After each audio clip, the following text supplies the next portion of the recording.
The Azores are 9 islands in the Atlantic Ocean, sitting about a third of the way from Europe to North America. A history textbook will tell you that the Portuguese explorers discovered this beautiful archipelago in the 15th century. Until then, they were uninhabited. The islands still belong to Portugal, so there seems to be no controversy or mystery here, except for the fact that some researchers think the Azores were home to an ancient civilization from thousands of years ago. Others support the idea that the famous Atlantis itself was here. In 2010, archaeologists announced that they found some structures on the islands which looked like they were from the Stone Age. If that's true, it would mean that there was a civilization back then which was advanced enough to travel this far and settle on the remote islands. A special scientific commission studied the matter and concluded that those structures were natural rock formations or had a more modern origin. So the first settlers were supposed to have been the Portuguese. It didn't stop some enthusiastic scientists from further research. They analyzed the DNA of mice from the Azores and found that it had the same genetic characteristics as house mice from Northern Europe. The little rodents couldn't have sailed this far without humans, so it looks like the first people had arrived at the Azores before the Portuguese, and the plot thickens. Dr. Felix Rodriguez, who works at the University of the Azores, is determined to find out exactly when it happened. He's studying the megalithic structures found in the Azores. Similar structures found in Western Europe and the Mediterranean date back to the Neolithic age. According to Dr. Rodriguez, the oldest findings are from 4,200 years ago. It's not clear when civilizations left them. The professor identified 7 megalithic structures in one complex as dolmens for the deceased. The cavities are all cylindrical in shape and definitely don't look like a natural formation. The material from the cavities turned out to be at least 2,500 years old. There are also some pieces of ceramics that seem to be even older. It looks like the rocks in the area had been lifted. You can see it by the small waves left by lava. It's thick and sticky, so it can't leave vertical marks. Someone must have moved the rock from its horizontal position. Another interesting finding is some stone anchors with holes found by the sea. Similar ones were used in the Mediterranean and on the Atlantic coast of Europe, dating back to 1000 and 2000 BCE. The 15th century Portuguese were advanced sailors and never used stone anchors, only metal ones. The scientists also managed to find a structure built right in the volcanic tuff. It looks somewhat similar to the ones built in the Mediterranean that are at least 2,000 years old. These structures are called columbariums and were used to store the ashes of the deceased. They also found something resembling an oven next to it, so they could be a part of one complex. There's also a basin in the middle, and it's not the only one on the island. It looks like they had a special meaning to their builders. There are channels around the construction. They connect the 4 basins, and the sun lights each of them at different times of the year. It was all carefully planned, as they were lit the brightest during winter and summer solstices and autumn and spring equinoxes. The water passed through all the basins and went directly into the sea. It could have been a purifying ritual. Now, some people are skeptical about the findings and believe they're all parts of a fortress from the 16th century. Professor Rodriguez is determined to prove it's all much, much older. There must have been some ancient civilization here that could have left because of the volcanoes that go crazy every 50 years. Antonieta Costa, a postdoctoral student at the University of Porto in Portugal, is also sure that the first people came to the Azores in prehistoric times. She has studied standing stones with small openings, explained as cuts for quarrying the stones. Costa believes they are part of a calendar system. She noticed that none of the slits in the rocks were aligned with the cardinal east direction. The slits closest to it are smaller than the ones facing other directions, so it can't be just a coincidence. It also looks like the slits are aligned with the solstices, and that's what makes Costa think it could be a calendar. She also thinks the inscriptions left on slabs of bedrock on the islands are much like those maps that were left on the rocks during the Stone Age in mainland Europe. Another interesting theory about the Azores is that it could have been the location of the famous Atlantis, which was lost under the sea. Since the Azores archipelago is in the middle of an ocean, it could technically be a perfect place for that. A 20th century scholar quoted Plato to prove this theory was right. The Greek philosopher suggested that Atlantis was in between the continents. The coins and sculptures supposedly found in the Azores when the Portuguese just arrived also point that there was someone else present there. And way more recently, in 2013, a sailor found a huge structure looking like a pyramid off the Azores coast. It was most likely a large submarine volcano, but it's much cooler to think it was some big deal in Atlantis, right? Peru has its own mystery. Amid the desert, you can find some eerie marks called the Nazca lines. They're known as geoglyphs and were created more than 2,000 years ago by the people of the Nazca culture. Thanks to a dry climate and strong winds in the desert, most of the Nazca lines have reached our day. To create them, Nazca people removed the top layer of the pebbles and revealed the soil beneath the ground. The color of the soil changes from reddish-brown to yellowish-gray, so the lines always look different. Most of the geoglyphs depict plants and animals. You can clearly see a monkey, a whale, a condor, a hummingbird, a spider, various flowers, trees, and other plants. There are also some geometric shapes, such as triangles, trapezoids, and spirals. Since they were discovered in the 1920s, scientists have offered different explanations for the lines. Some say that in Nazca culture, people ascribe special significance to these motifs, so they probably created these shapes for deities in the sky to see. Others believe they were a sort of astronomical calendar, and animal sketches were modeled after groups of stars. This theory was proved wrong, so the purpose of the lines remains a mystery. Another place that leaves many questions is Nemrut Mountain in Turkey. This mountain has a complex of monuments with temples and tombs. It was built by the Kingdom of Commagene, which ruled here around the 1st century BCE. There are statues of King Antiochus, 2 lions, 2 eagles, Zeus, Hercules, and Apollo. Archaeologists found the ruins of this complex at the end of the 19th century. They thought it had been built by the Assyrians. Then, some of the most famous scientists of the time came here and found an inscription in Greek. It had details about the sculptures and the names of important members of the Commagene royal family. It looked like it had been put there for future visitors. The scientists established that the statues used to be full-size figures. Changes in temperature, strong winds, snow, and the bright sun didn't leave them a chance to last in all their original glory. Plus, the complex is in an earthquake zone, so all you can see now is mostly the heads of the statues. They look incredibly complex and large for their time. The biggest question is, how did the people who lived thousands of years ago manage to create such huge sculptures on top of the mountain? It's obvious that they worked on shaping the limestone blocks up there and not on the ground. So, stay tuned. We'll keep an eye on this. You've probably heard about the mysterious sea state of Atlantis. It was a high-tech utopia where people lived happily. But then something happened, and Atlantis disappeared from the face of the earth. Many people believe that this city lies at the bottom of the Atlantic Ocean. But what if we've been looking in the wrong place all this time? What if it's somewhere different from where they're trying to find it? What if all this time Atlantis was in the middle of the Sahara Desert? Well, this unexpected theory has some evidence, but to study this version, you first need to understand what Atlantis was and how we got to know about it.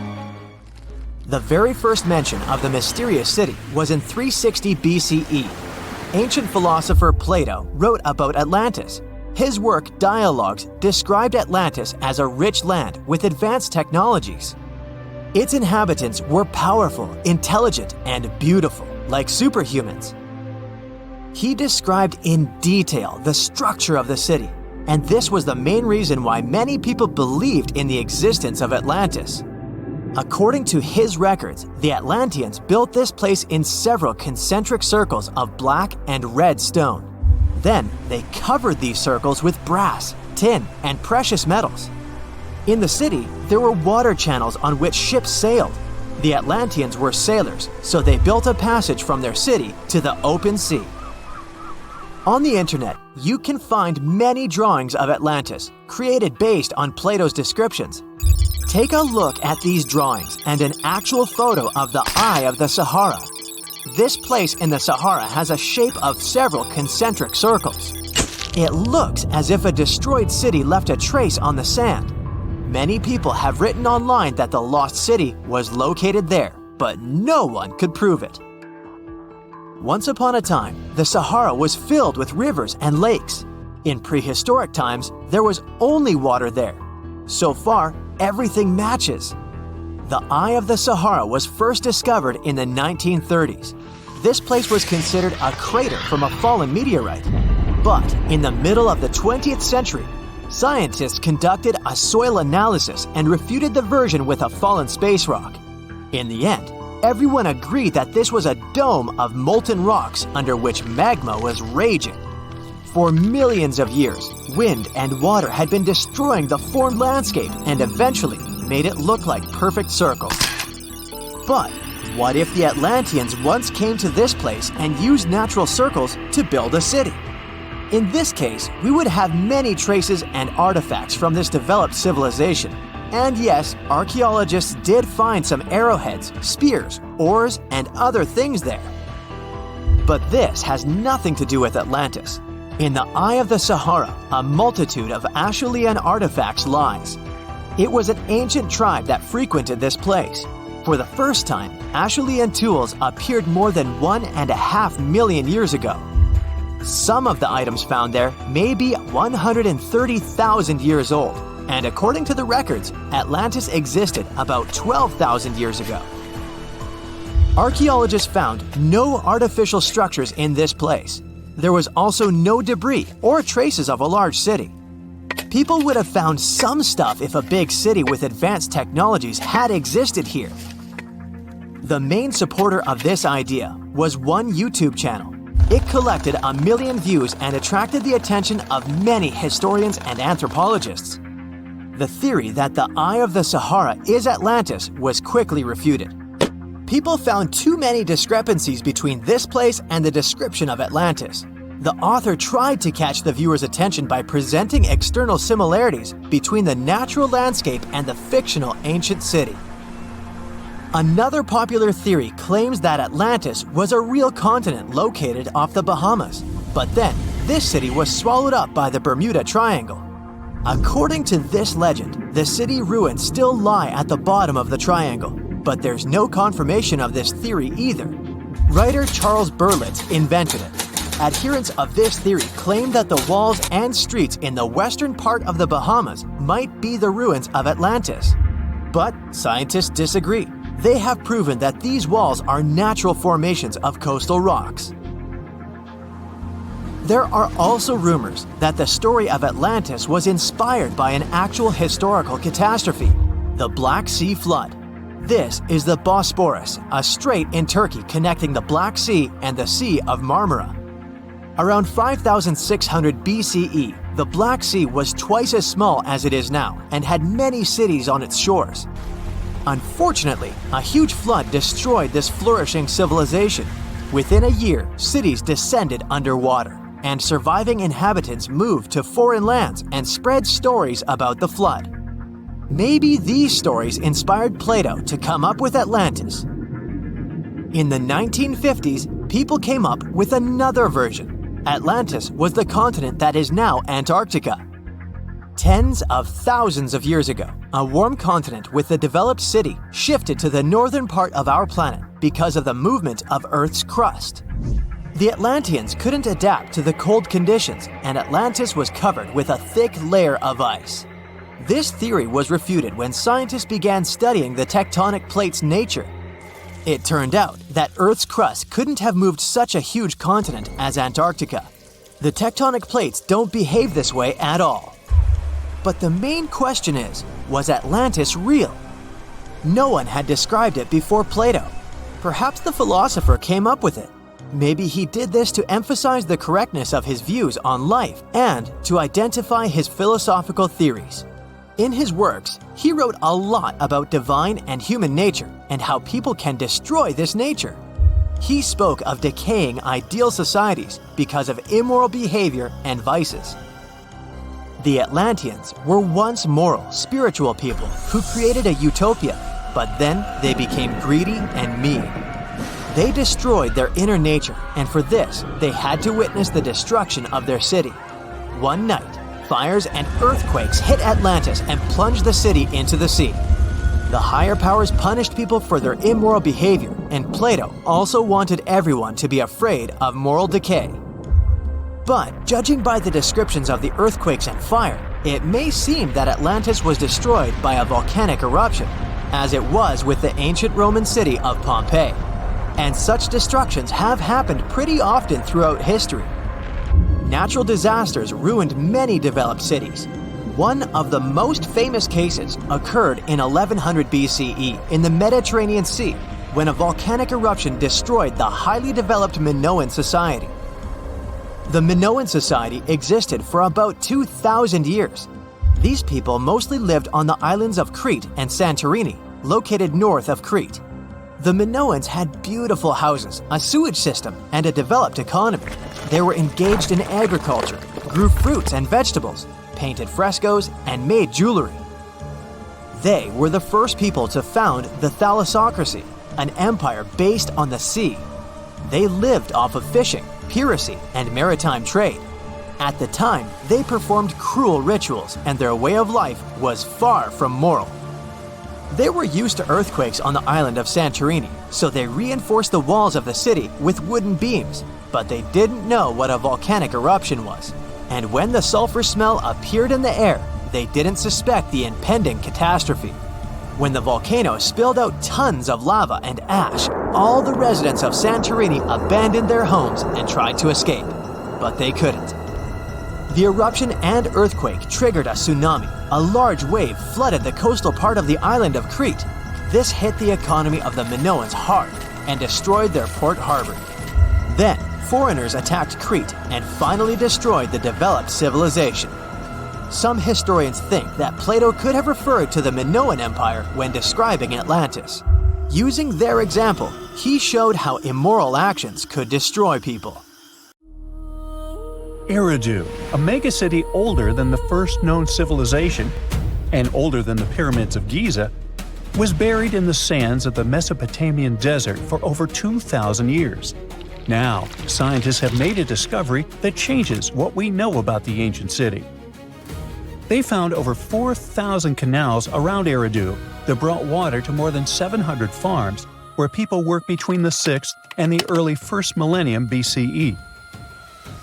Now, Eridu was founded around 5400 BCE and was the city of the first kings and history's first city according to the Sumerian king list, an ancient text on a clay tablet.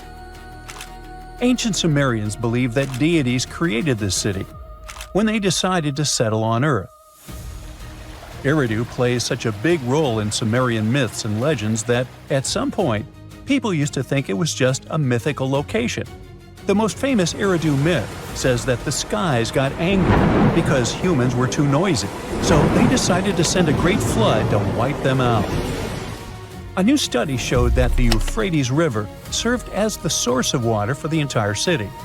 The researchers mapped what remains of the ancient landscape and found a well-developed network of artificial irrigation canals. They discovered 200 large main canals pulling water from the Euphrates, and those canals fed another 4,000 smaller canals.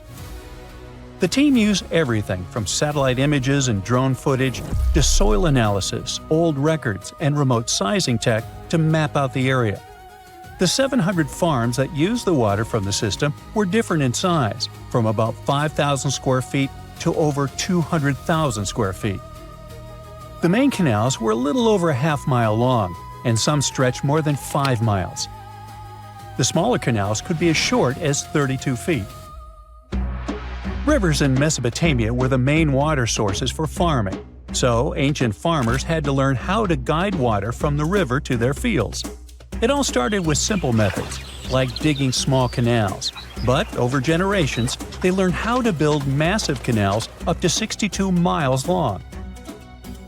The Euphrates itself helped the farmers. Water was moving thanks to gravity down its elevated riverbanks, and natural breaks in the banks let it spill onto the land. Researchers aren't sure when each canal was in use, and it's unlikely that all 4,200 canals were active at the same time during that long period. Now, Eridu used to be an important religious and trade center because of its strategic location on the Persian Gulf. Its economy mostly had to do with fishing, thanks to the Euphrates River. Researchers found fishing nets and weights and whole bales of dried fish at the site. And there were even models of reed boats, the earliest physical evidence we have for constructed boats anywhere. The city was thriving until people abandoned it around the year 600 BCE, and scientists still aren't sure why they did it. The local residents, plus the visiting pilgrims and merchants, had just exhausted all the resources of the land. They had to let it rest several times before abandoning the city for good. It happened when the Euphrates changed its course, and they lost their main source of water. Now, many centuries later, in 1854, a British official was on a mission to this area to check out a remote place that had a bunch of mounds called tells, which are piles of debris left behind by ancient human settlements. At first, Taylor wasn't impressed. He had been hoping to find something big, maybe statues, ancient writing, or ruins of palaces and temples. But with the brief time he had, all he found were things like walls, drains, stone platforms, and pieces of limestone columns decorated with tiny mosaic cones. But he didn't know that these boring mounds were hiding one of the oldest cities on Earth, Eridu. The people at the British Museum got interested in the finding, but the first full-scale excavations took place here only around a century later. The local Iraqi authorities got really interested in the excavations as they were hoping to find more about the earliest days of Mesopotamian history. So they focused on Mound 1, a massive tell as tall as an 8-story building. Soon they uncovered part of an unfinished step pyramid from the end of the 3rd millennium BCE. As they dug deeper, they found layers of human life going back in time. There were levels from the Uruk period, and even remains from a time before the Sumerians called Proto-history. In those lower layers, they discovered multiple rebuilds of the Temple of Enki, the city's main deity. People rebuilt this temple again and again for over 2,000 years. Every time the temple collapsed, they built a new one right on top. Each new version of the temple was bigger and more impressive than the last. From the middle of the 4th millennium BCE, these temple buildings became massive, more advanced than anything else humans had built up to that point. The city in Eridu was also becoming more complex, with clear social classes. Eventually, they stopped rebuilding the temple and put up a step pyramid on top of the ruins. Even though Eridu faded, it likely stayed important as a religious site. Archaeologists found pottery from the 2nd and 1st centuries BCE during excavations, although there were no signs of houses. The Sumerians were an innovative civilization, as you can tell. By 1500 BCE, they invented the cedar plow, a tool that let farmers plow and plant seeds at the same time, using animals like oxen to pull it. This gear even came with instructions. The Sumerian Farmer's Almanac gave farmers advice on how to grow more crops with proper tilling and irrigation. These smart farming tricks helped feed more people, which led to larger cities, an organized ruling system, and more focus on religion. And as their cities expanded, so did their work in writing, math, and spiritual life. 5,000 years ago, the Sumerians had already produced cuneiform, one of the first writing systems in history. So another recent find from the same part of the world proves that bureaucracy existed already 4,000 years ago. Archaeologists found ancient administrative tablets in another ancient Sumerian city. These clay tablets are the oldest solid proof we have of the world's first empire, the Akkadian Empire. The tablets were inside a state archive building made of mud bricks, which had different rooms that acted like offices. Now, before this discovery, archaeologists didn't really understand how the first known empire in the world, the Akkadian Empire, worked behind the scenes. But now, thanks to the recent Gerso excavations, we have the first real and unambiguous evidence of the empire's administrative system. They tracked everything – deliveries, spending, and inventory, from fish to sheep to grains, fabric, and even gems. The tablets also include population records, with names and jobs of men, women, and kids, an ancient version of a census. From these records, scientists found out that women played a key role in Akkadian society. Some women had powerful positions, like high priestesses. The tablets also show a wide range of jobs, from skilled workers like stonecutters to people with simpler roles like temple floor sweepers. Some even included building blueprints, field layouts, and canal maps, proving that the empire had serious organization and planning. Eventually, the city rebelled and gained its independence, and the Akkadian Empire's 150-year rule ended. Now, researchers are carefully cleaning and translating the tablets to fully understand what they say. These new finds will replace older, incomplete ideas about the empire and give us a way more accurate picture of how Akkadian power and the ruling system actually worked. Scientists discovered something Atlantis-like near Australia. There used to be an entire continent that's now underwater. Here's what happened to it. Around 70,000 years ago, during the last ice age, there was a huge landmass called Sahul. It was located in the southwestern Pacific Ocean. This ancient supercontinent connected what we now know as Australia, New Guinea, Tasmania, and the Aru Islands into one giant piece of land. Imagine lush tropical rainforests surrounded by beautiful mountains. Sahul's tallest mountains were in the New Guinea highlands, with peaks reaching over 13,000 feet. This beautiful place was home to a variety of unique animals, most of which were pouched creatures. But back then, they weren't just koalas and kangaroos. Sahul was filled with different types of grazers, burrowers, scavengers, and predators. It was home to a huge diprotodon, a powerful hunter Thiosolio, and a horrifying Megalania, a creature that's much larger than any living lizard today. It was a unique place because the rest of the world was filled with placental animals at the time, like wolves, elephants, and humans. In Sahul, the only normal mammals were bats and rodents. But not all its parts were the same. The Timor, Arafura, and Carpentaria regions were covered by hot savanna and dry forests. It looked kinda like modern Australia, hot air deserts with scrubland, steppe, and temperate forests along the eastern coast. Back then, people were migrating all across the world. They made an incredible journey from Southeast Asia to Sahul and first arrived here from 60 to 45,000 years ago. They mostly traveled by foot and crossed the sea using bamboo rafts and simple boats. They came there from an ancient landmass called Sunda, which includes parts of Southeast Asia. They traveled across a series of islands known as Wallachia and eventually spread across Sahul.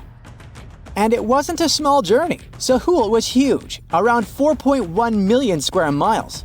That's bigger than the USA or Canada. It stretched from the equator to around the southern part of New Zealand. So they arrived in what is now Australia and became Australia's first people. Scientists think that Sahul had a population of 500,000. We've discovered cave paintings that date back around 40,000 years.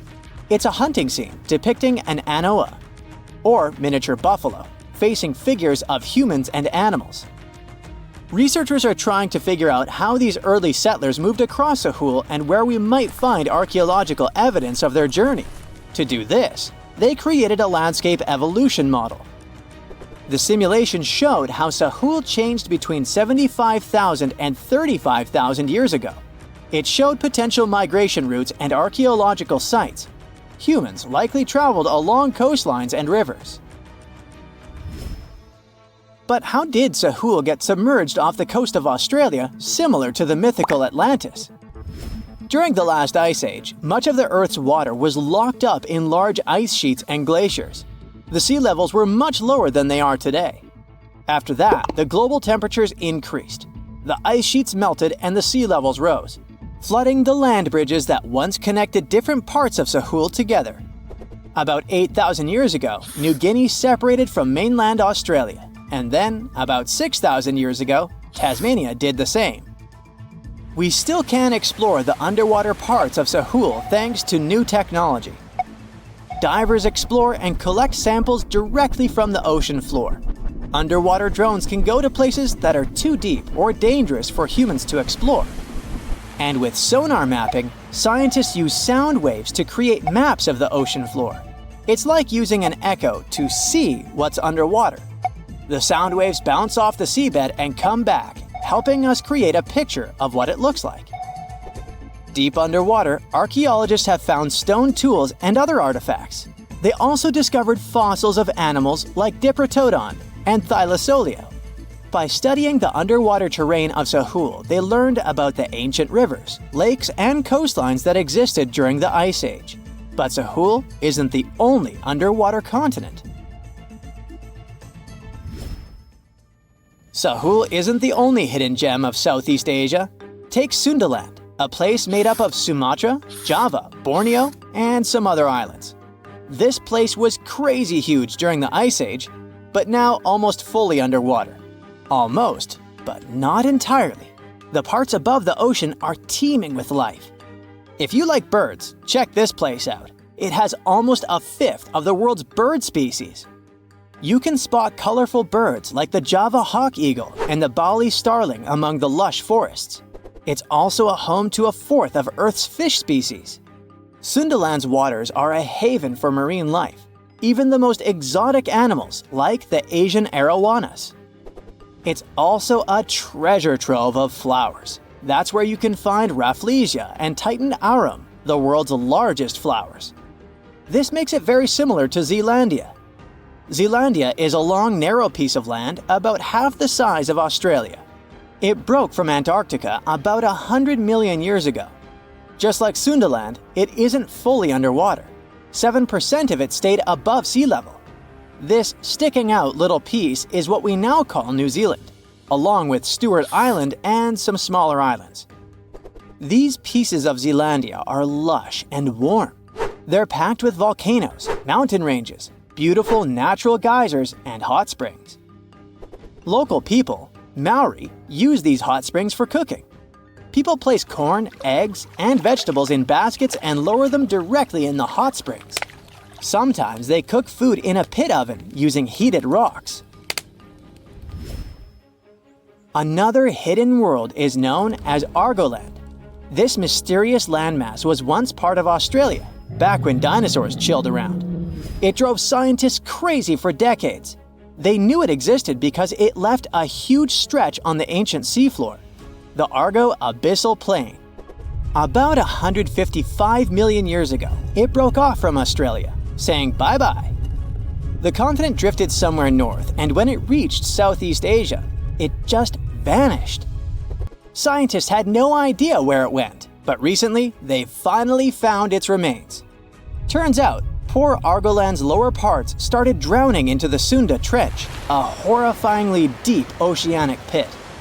The Earth's crust sunk into the mantle. Meanwhile, the upper parts of Argoland were pushed upward, grabbing the younger rocks on land.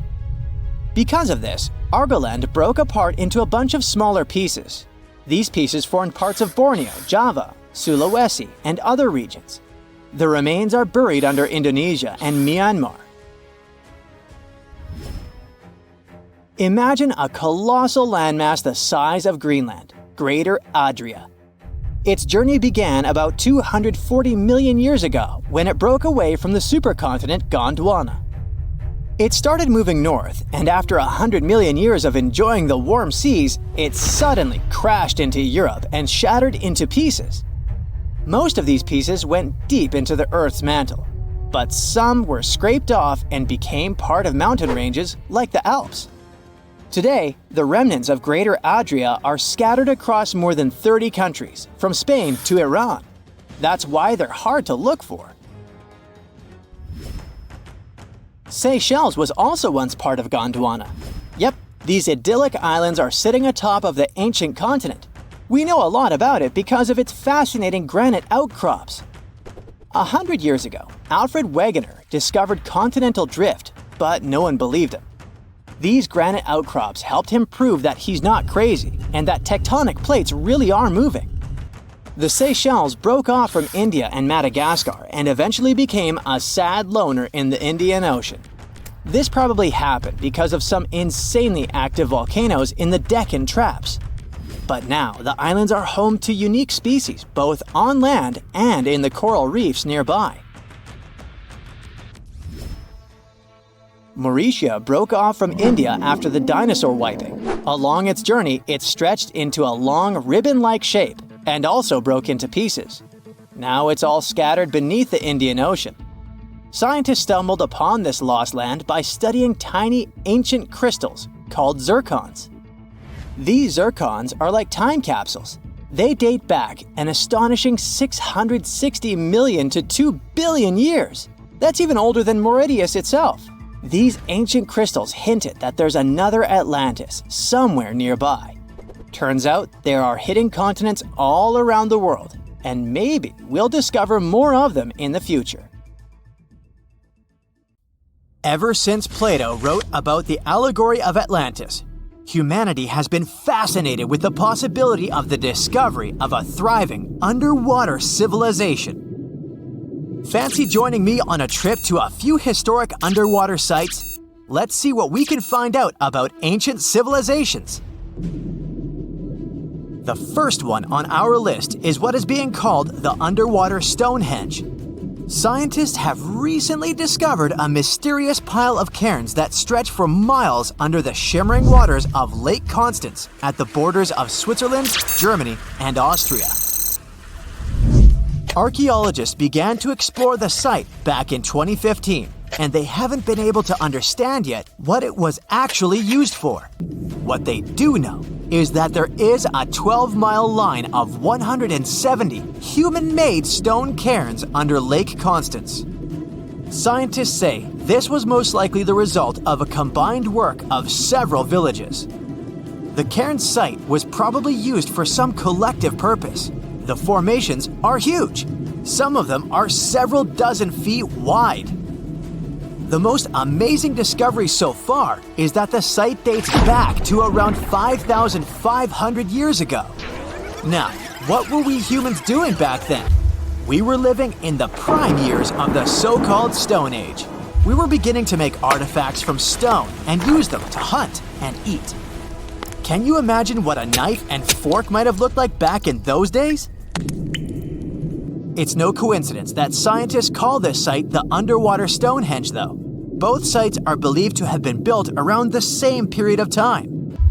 You see, Stonehenge dates back to around 3100 BCE. Both sites carry the distinct characteristic of stone monuments built in a circle. Not to mention the fact that scientists also haven't figured out why on earth our early ancestors would feel the need to build a monument such as Stonehenge. Well, the mystery of Lake Constance hasn't been solved yet. Who were the Neolithic people from this area?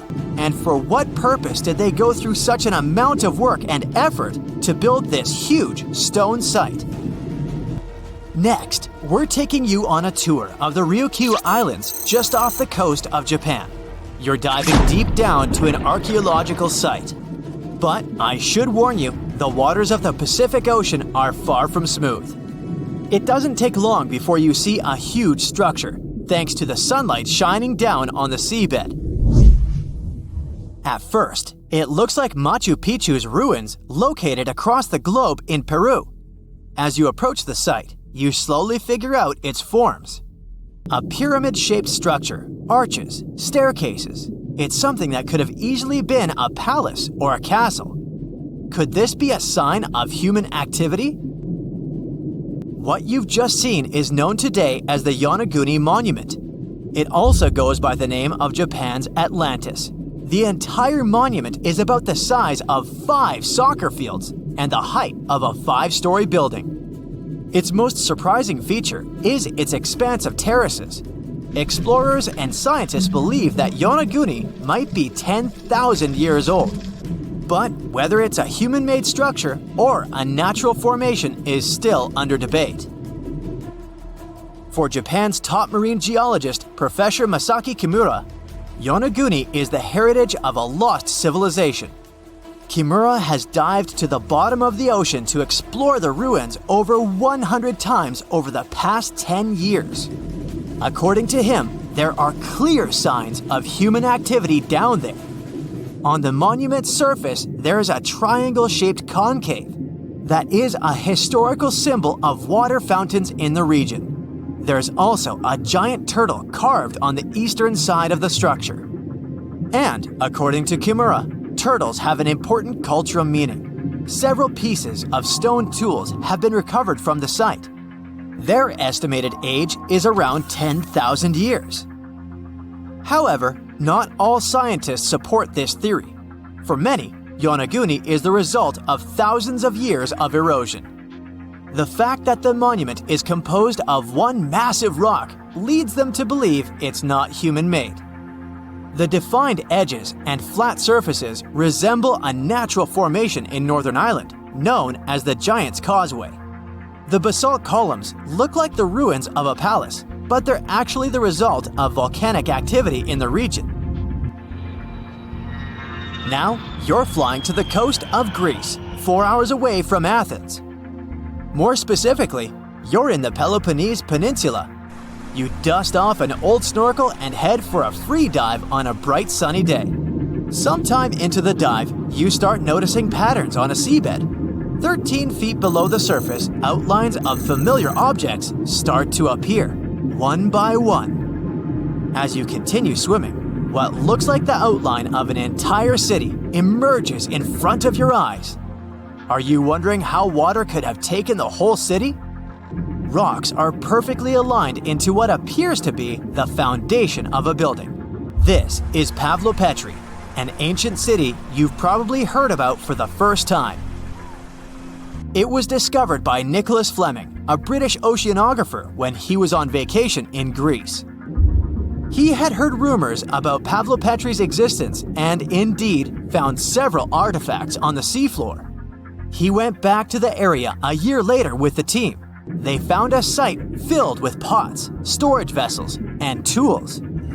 A kernstone, for instance, is a tool used for grinding grains and turning them into flour. Multiple amphoras indicate that this settlement dates back to the Bronze Age, 5,500 years ago, when people started living in towns.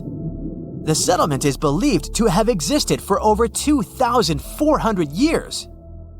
Today, Pavlopetri is considered the oldest submerged town ever discovered, and what's impressive is that it wasn't a simple village. It was a vibrant port city with stone buildings, a marketplace, streets, and even squares. The next stop on our voyage is one of today's most famous underwater cities that has been turned into an archaeological park. The city of Port Royal in Jamaica exists only below the surface, but in 1692 it was one of the wealthiest cities in the Western Hemisphere. Port Royal was the center of the British Empire at the time and an important trade city that attracted people from all over the region. It was also home to real-life pirates of the Caribbean. On the morning of June 7, 1692, the people of Port Royal met a different fate than they had probably expected. The city woke up shaking. People were thrown out of their beds by the power of a massive earthquake, ranking 7.5 on a Richter scale. One survivor said he had seen Earth opening up and swallowing the whole town. What he said could be true, as the city was mainly built on sand. The ground swallowed buildings, roads, you name it. Geysers erupted, and finally, waves as big as 10-story buildings hit the city. About 33 acres of the city disappeared under the water. Amazingly, most of its 17th century remains are still in good condition under 40 feet of water. Archaeologists have found taverns, storage rooms, kitchens, and recreational buildings used for diverse purposes. You can also see a grand lion statue, a submerged bridge, and many picturesque arches. Of course, I saved the best for last: India. Just off its coast lies another sunken marvel. A site known as the Lost City of Cambay is located in the Gulf with a similar name. It remained undiscovered until 2001, when the National Institute of Ocean Technology made a routine water assessment. With the help of sonar technology, which sends a wave sound to the bottom of the sea, they found something far beneath the surface. Images showed well-defined geometric shapes spread along a 5-mile stretch. The remains date to more than 9,500 years ago, meaning this civilization was lost at around the end of the Ice Age. Debris recovered from the site included construction material, pottery, beads, sculptures, and even bones. Scientists argue whether these artifacts are indeed from the site, but if they truly are, then the lost city of Cambay might be the oldest civilization in the world.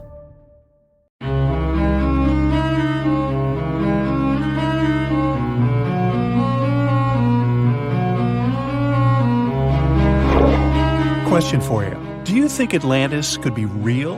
It remains as one of history's greatest mysteries. The legend began with Plato, all the way back in ancient Greece. The tale of a civilization that formed and prospered before our own. Atlantis was supposedly a highly technological society, much like the Mayans.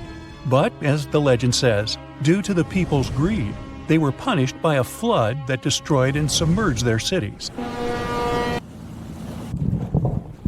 Different theories try to guess Atlantis' location. Some say it was in the Mediterranean Sea. Some say it's beneath the Bermuda Triangle. But, as science has shown us, Atlantis may be only an allegory for humankind. Today, you'll discover several amazing underwater cities that you have never heard of. They existed indeed and are not just a myth. We're taking you on an excursion to the underwater city of Baia, which is on the coast of Italy. Known as the Las Vegas of the Roman Empire, Baia was a resort city.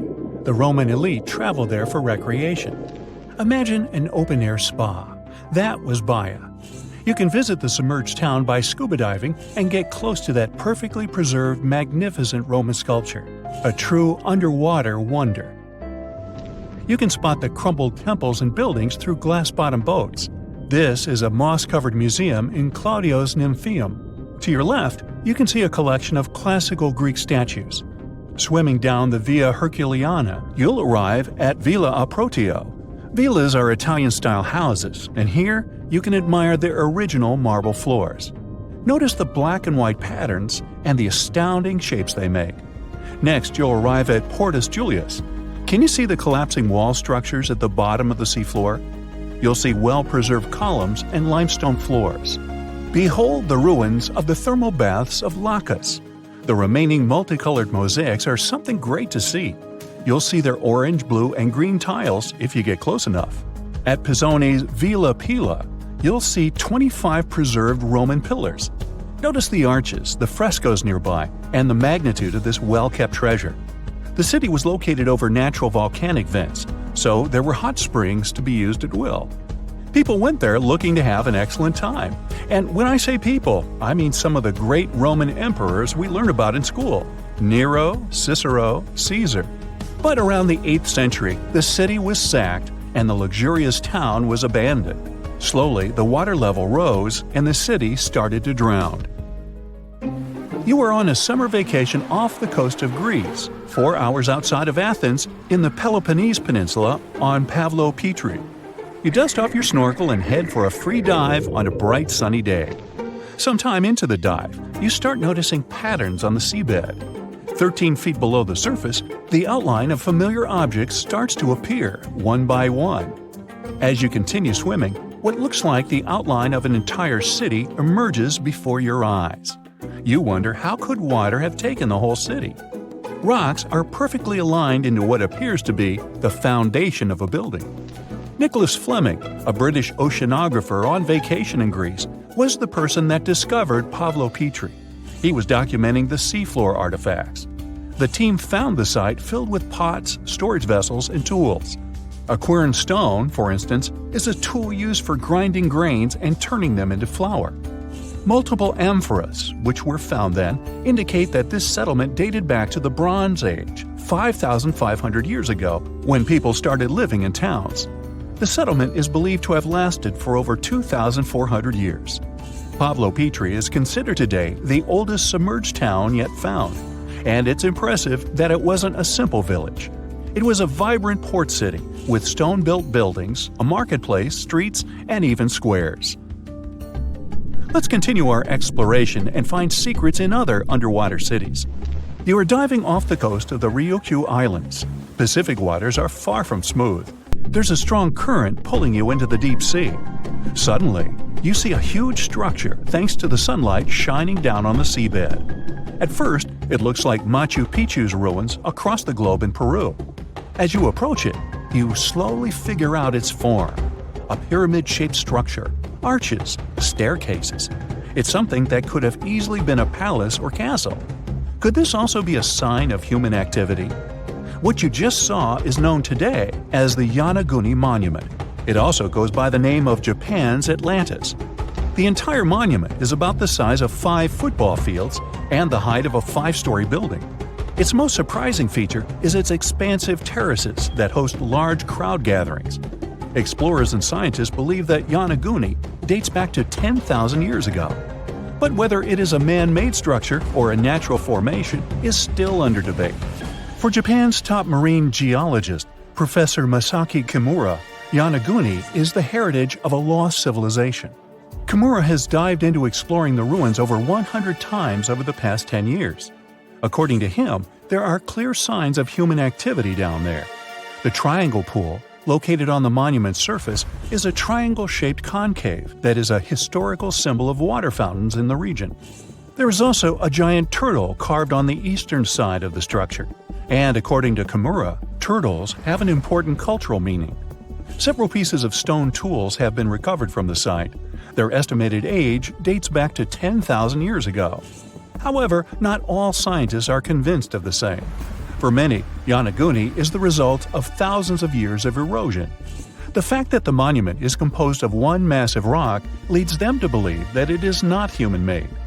The defined edges and flat surfaces resemble a natural formation occurrence in Northern Ireland, known as Giant's Causeway. A series of interlocking basalt columns look like the ruins of a palace, but they were the result of volcanic activity in the region. Well, stay tuned for more underwater discoveries. The next stop on our voyage is one of today's most famous underwater cities that has turned into an underwater archaeological park. The city of Port Royal in Jamaica exists today only below the surface. But in 1692, it was one of the wealthiest cities in the Western Hemisphere. Port Royal was the center of the British Empire at the time, and an important trade city that attracted people from all over. It was also home to real-life pirates of the Caribbean. On the morning of June 7, 1692, the people of Port Royal met a different fate than they probably expected. The bars and restaurants beaming with life woke up shaking. People were taken out of bed with the power of a massive earthquake, estimated today at 7.5 on the Richter scale. One survivor says he saw the earth opening up and swallowing the town whole. What he said could be true, as the city was mainly built over sand.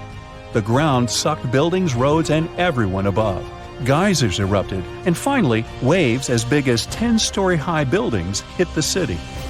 About 33 acres of the city disappeared underwater, and amazingly, most of its 17th century remains lie in good condition under 40 feet of water. In the ruins, archaeologists have found taverns, storage rooms, kitchens, and recreational buildings used for diverse purposes. You can see a grand lion statue, a submerged bridge, and many picturesque arches.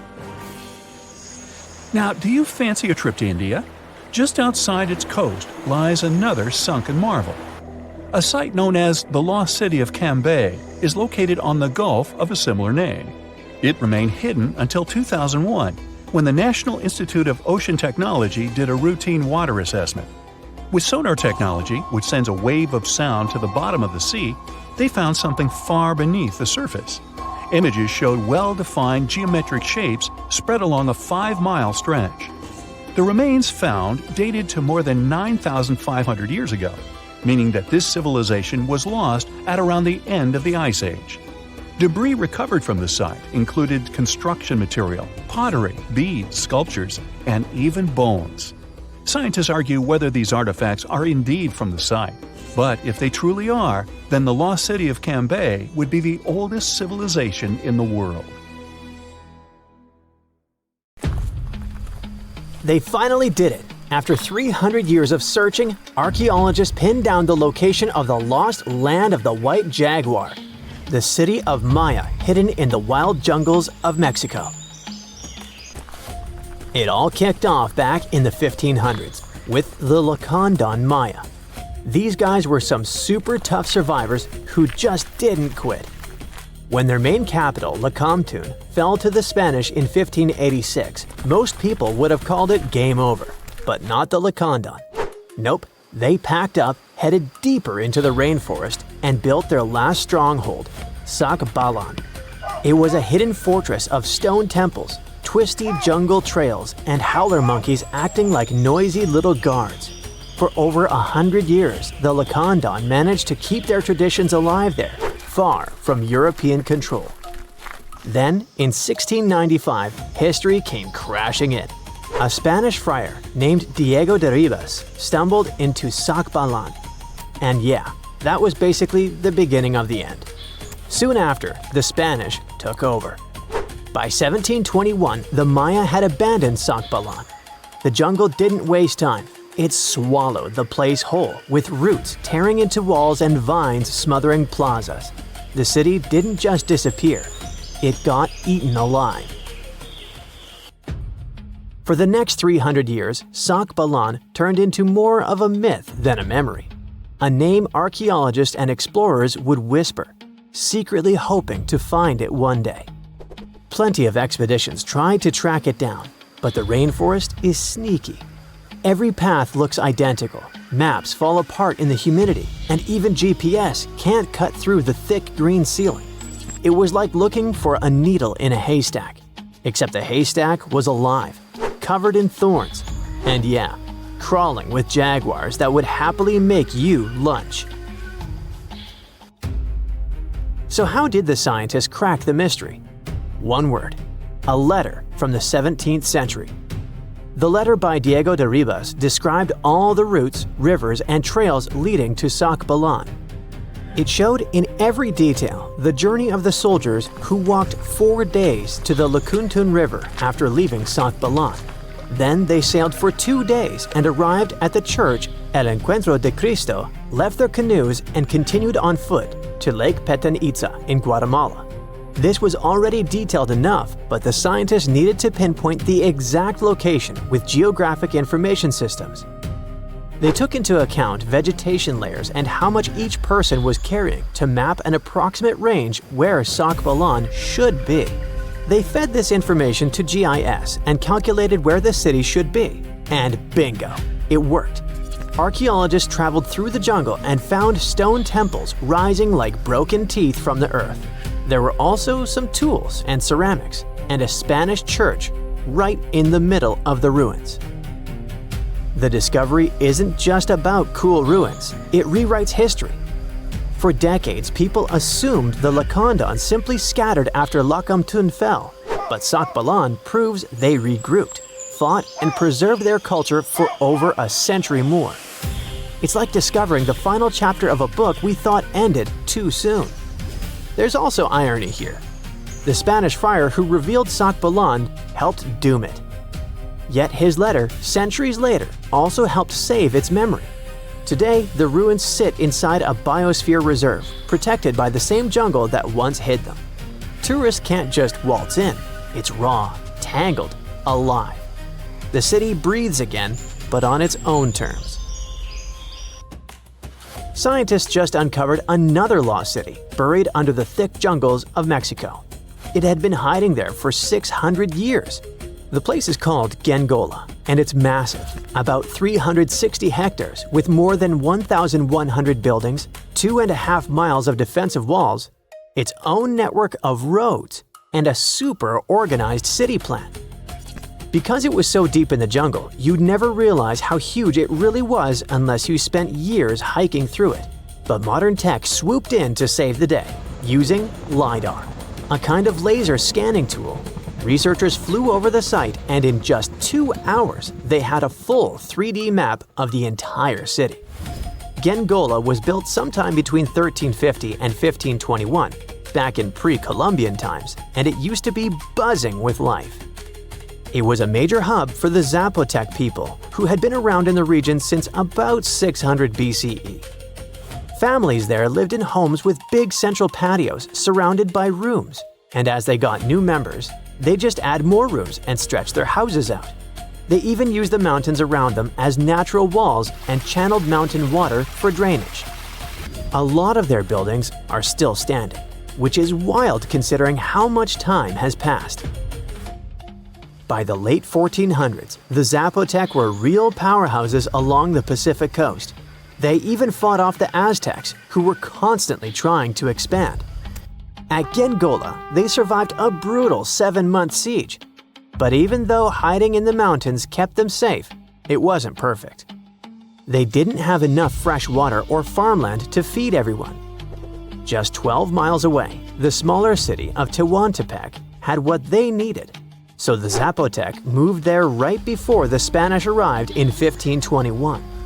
What the scientists have seen so far is just scratching the surface. That LiDAR scan revealed more than 1,000 buildings, and archaeologists are planning years of research to figure it all out.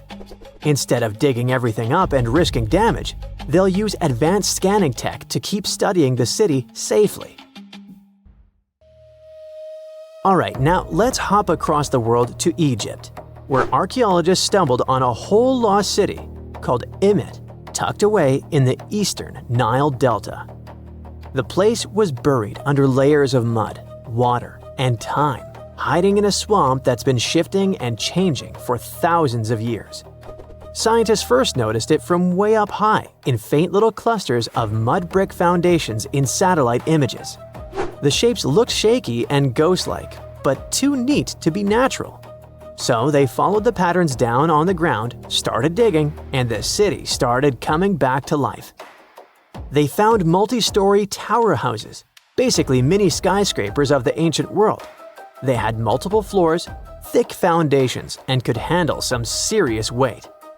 That kind of vertical living is super rare in Egypt, especially outside the Nile Delta. It showed that people in Imit weren't just spreading across the land, but stacking upward, which means the city was packed, carefully planned, and way more urban than anyone thought for that time. And it wasn't just fancy housing either. Archaeologists also uncovered a grain processing center with paved work areas, animal pens, and organized spaces for food production. Clearly, this was a city with a real economy running behind it.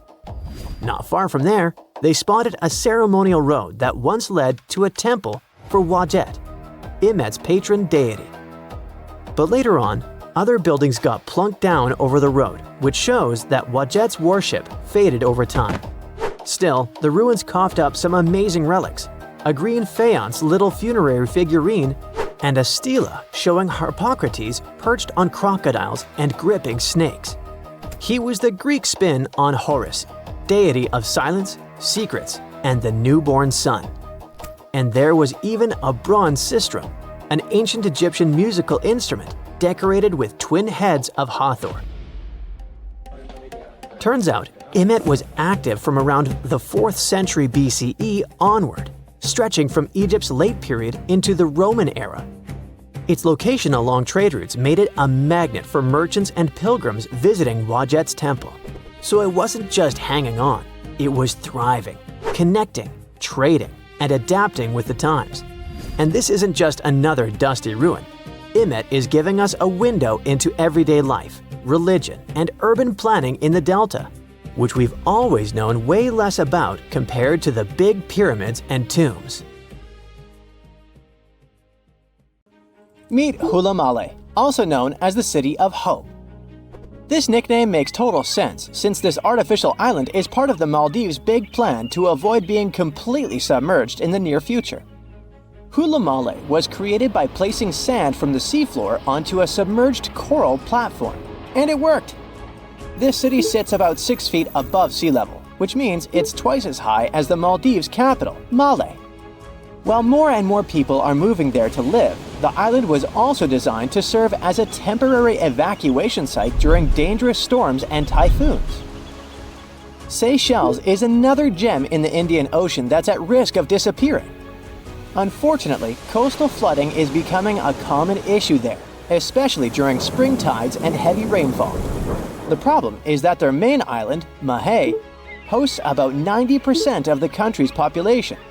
Along the coast, it's only about 6 feet above sea level. Fiji is the third tropical paradise on our list, and it's also a top pick for travelers. But this nation is in a tough spot, since it's located right in the middle of the Pacific Ocean, where huge storms can really turn things into chaos. Take Cyclone Winston. It hit Fiji back in 2016 and ended up costing them over $1 billion in damage. So one thing they're doing to protect themselves is planting mangroves along the coast and preserving the ones that already exist. These trees are awesome since they help reduce wind speed during cyclone emergencies and also combat erosion by trapping sediments. Egypt might be in trouble too. I mean, it's not like the whole country is going to be underwater and we'll only see the tips of the pyramids in a few years. But things could really change for them as coastal cities are facing a serious risk. Take Alexandria, for instance. 45% of its population already lives below sea level.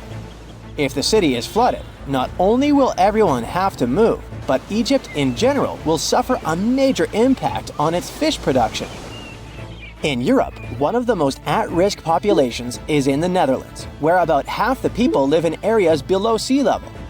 In the future, planning a romantic gesture with tulips for your girlfriend could become an impossible mission. The Netherlands is responsible for 2/3 of the world's tulip production. So if fields are taken over by saltwater, it's game over for the blooms. But the good news is that the Dutch have centuries of experience dealing with water, so knowing how to work with storm barriers and seawalls can prevent them from a doomsday scenario. The risks of rising sea levels probably aren't higher anywhere else than here in Tuvalu. This island chain, located halfway between Australia and Hawaii, could be the first state to become uninhabitable. Its stunning land is only about 9 feet above sea level. And just by looking at it on the map, you can see how narrow it is. In fact, the narrowest part in Fongafale is only about 65 feet wide. So even before higher tides become a real problem, the country's limited farmland could be flooded with saltwater. The next country on our list is the Philippines. This archipelago in Southeast Asia boasts some of the most stunning scenery, but it faces the risk of flooding for 2 reasons. First, due to rising sea levels, and second, because of crazy, unpredictable weather. Since 1990, events like cyclones, earthquakes, and tsunamis have cost the country over $20 billion. Have you ever heard of Vanuatu? This chain of islands, spread out between Australia and Fiji, could be flooded soon. Vanuatu was one of the first Pacific nations to relocate an entire community to a safer spot. Back in 2005, residents living in risky coastal areas of the northern island of Tegua moved to higher ground.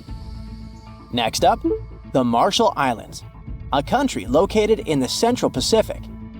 Studies show that 40% of the buildings in the capital city, Majuro, could end up underwater in the future.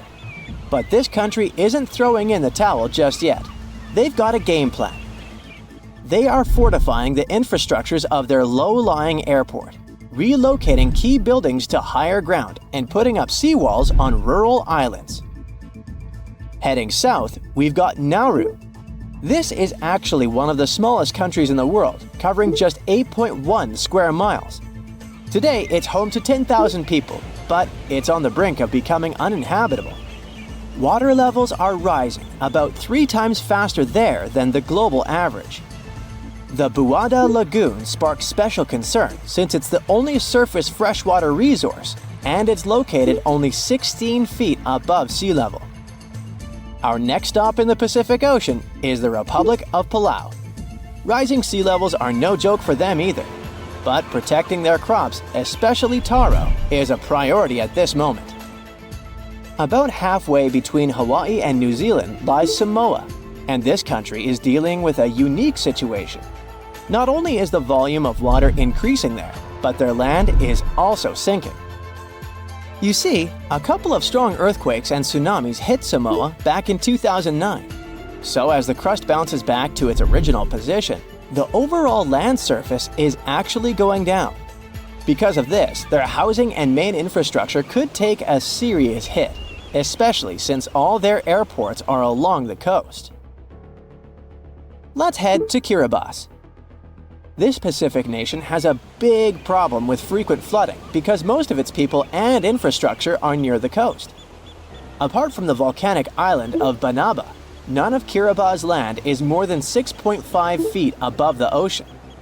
To tackle this situation and keep their population safe, they had this big idea of making a massive floating platform, kind of like the ones oil companies have. But the problem is that it would cost them a fortune, as the project is estimated to be around $2 billion. If visiting Vietnam is on your bucket list, you better hurry up. The top 10 things to do there mostly involve cruising to jaw-dropping spots like down to Ha Long Bay, also known as the Descending Dragons Bay.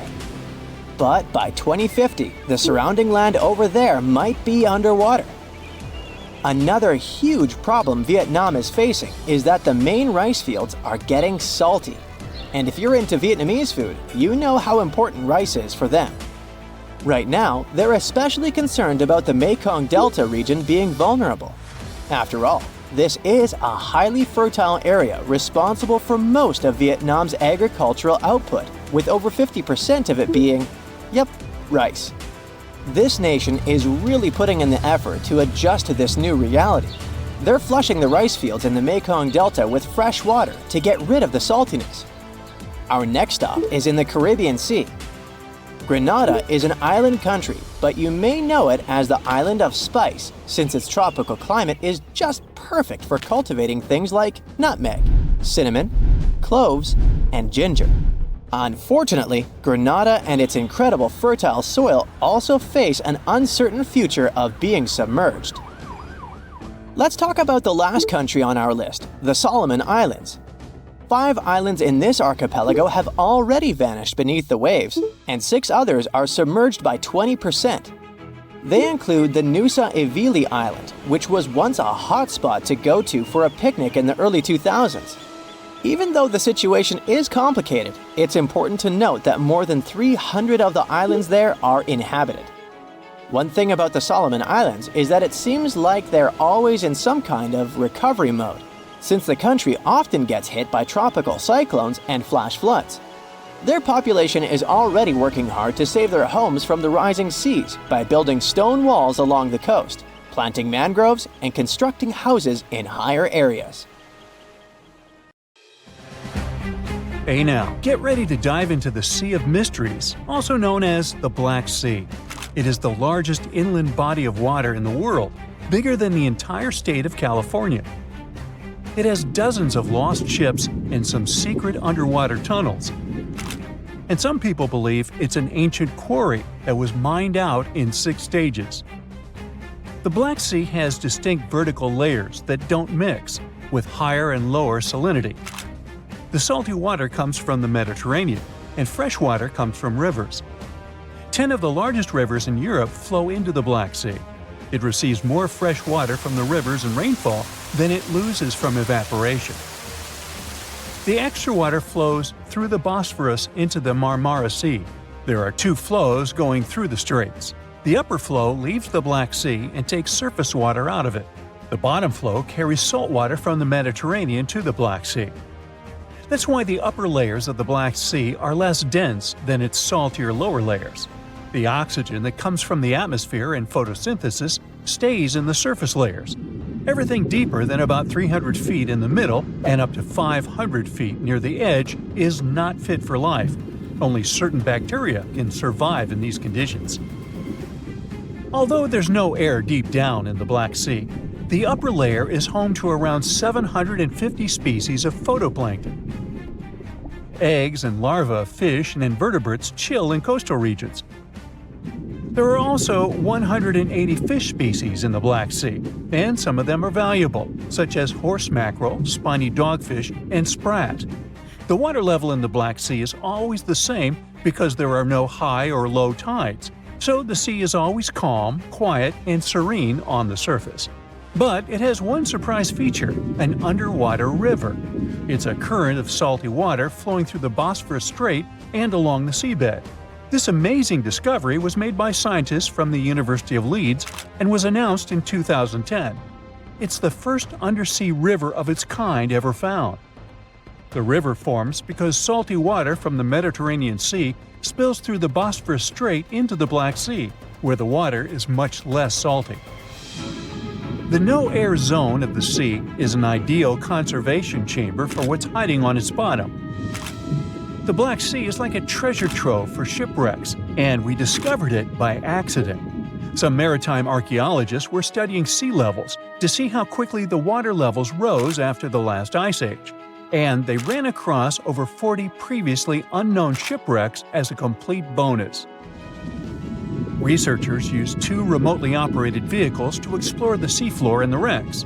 Thanks to it, we have a video and detailed 3D images of the ships that were stitched together from thousands of high-resolution photos.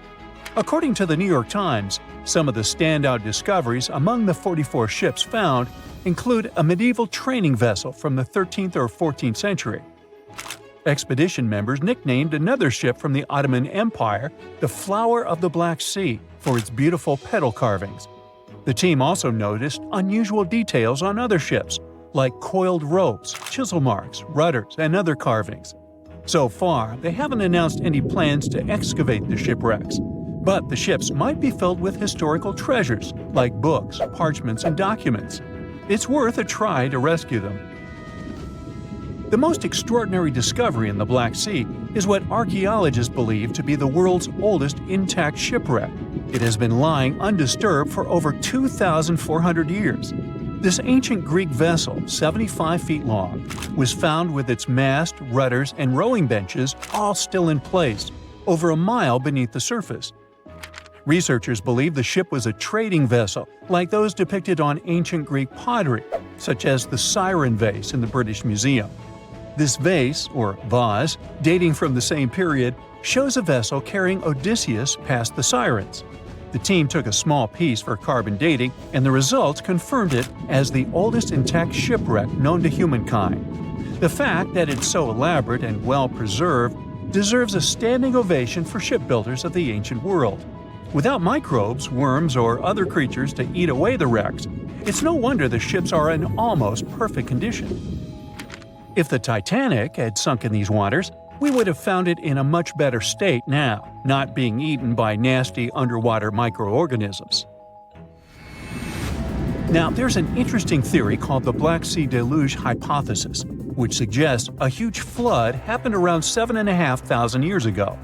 2 geologists in the 1990s suggested that at the end of the last ice age, when the Earth's climate was heating up, ice sheets were melting and sea levels were rising.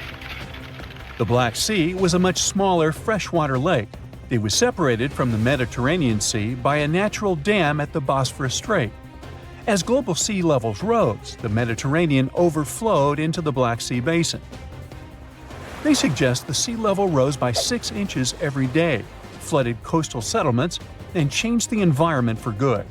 Samples from the Black Sea floor show a sudden shift from freshwater to marine species around that time, which means there was a rapid influx of salt water. Underwater surveys have also found what look like the old shorelines and human-made structures. So, people were living in areas now submerged by the Black Sea.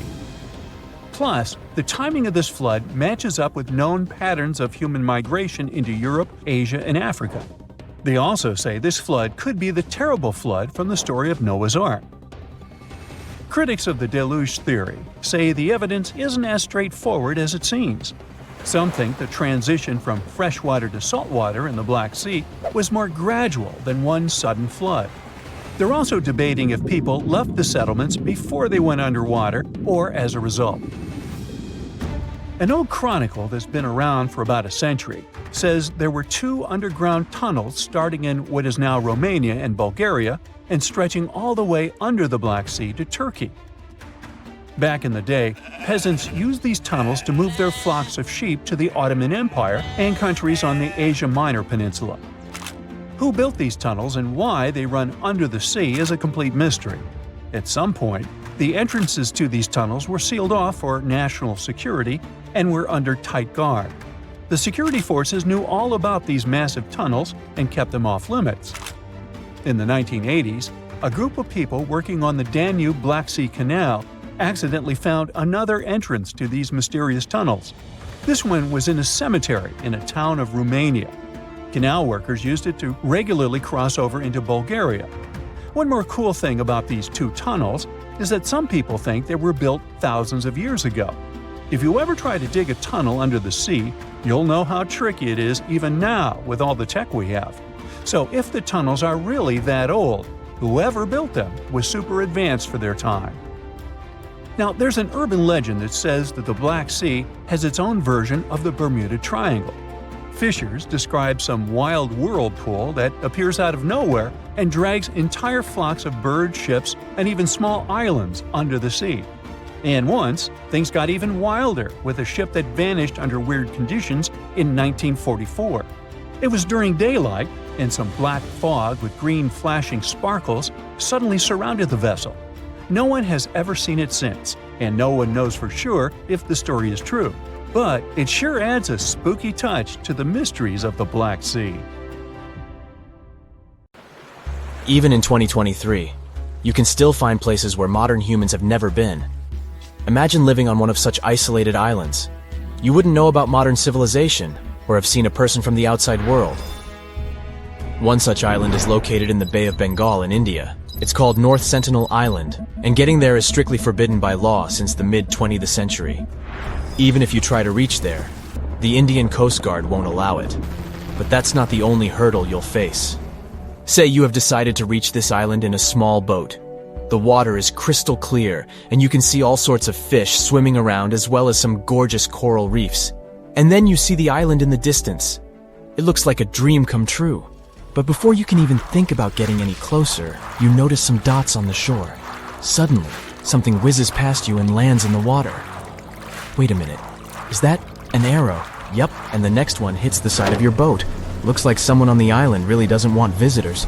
Turns out the dots on the shore are people, the local Sentinelese tribe, armed with spears and bows. They start shouting something at you in a language you can't understand, but their gestures imply that you should leave immediately. If that wasn't clear enough, they throw spears and shoot arrows at you. Yeah, that's definitely a clue you're not welcome here. It's not just you they're aggressive towards, though. They're known for guarding their island fiercely and don't want anyone else to come in. Even helicopters can be attacked when they fly too close. That's why the authorities have made it illegal to visit the island. It's not just to keep tourists safe, but also to protect the islanders themselves. The Sentinelese people have lived in isolation for thousands of years, and they have no immunity to modern diseases. Even a simple cold could wipe them out. Despite the risks, some people have tried to make contact with the Sentinelese tribe. They want to befriend them and learn about their way of life. And in some cases, they have succeeded, but it's definitely not recommended. You never know how the locals will react. Interestingly, North Sentinel Island was visited by an officer named Maurice Vidal Portman in 1880. He found that the island was surrounded by coral reefs and limestone, and had fertile soil perfect for growing coconut palms. He spotted several villages on the island, but didn't approach the locals or explore the island further. Maybe he sensed that it was best to leave this paradise alone.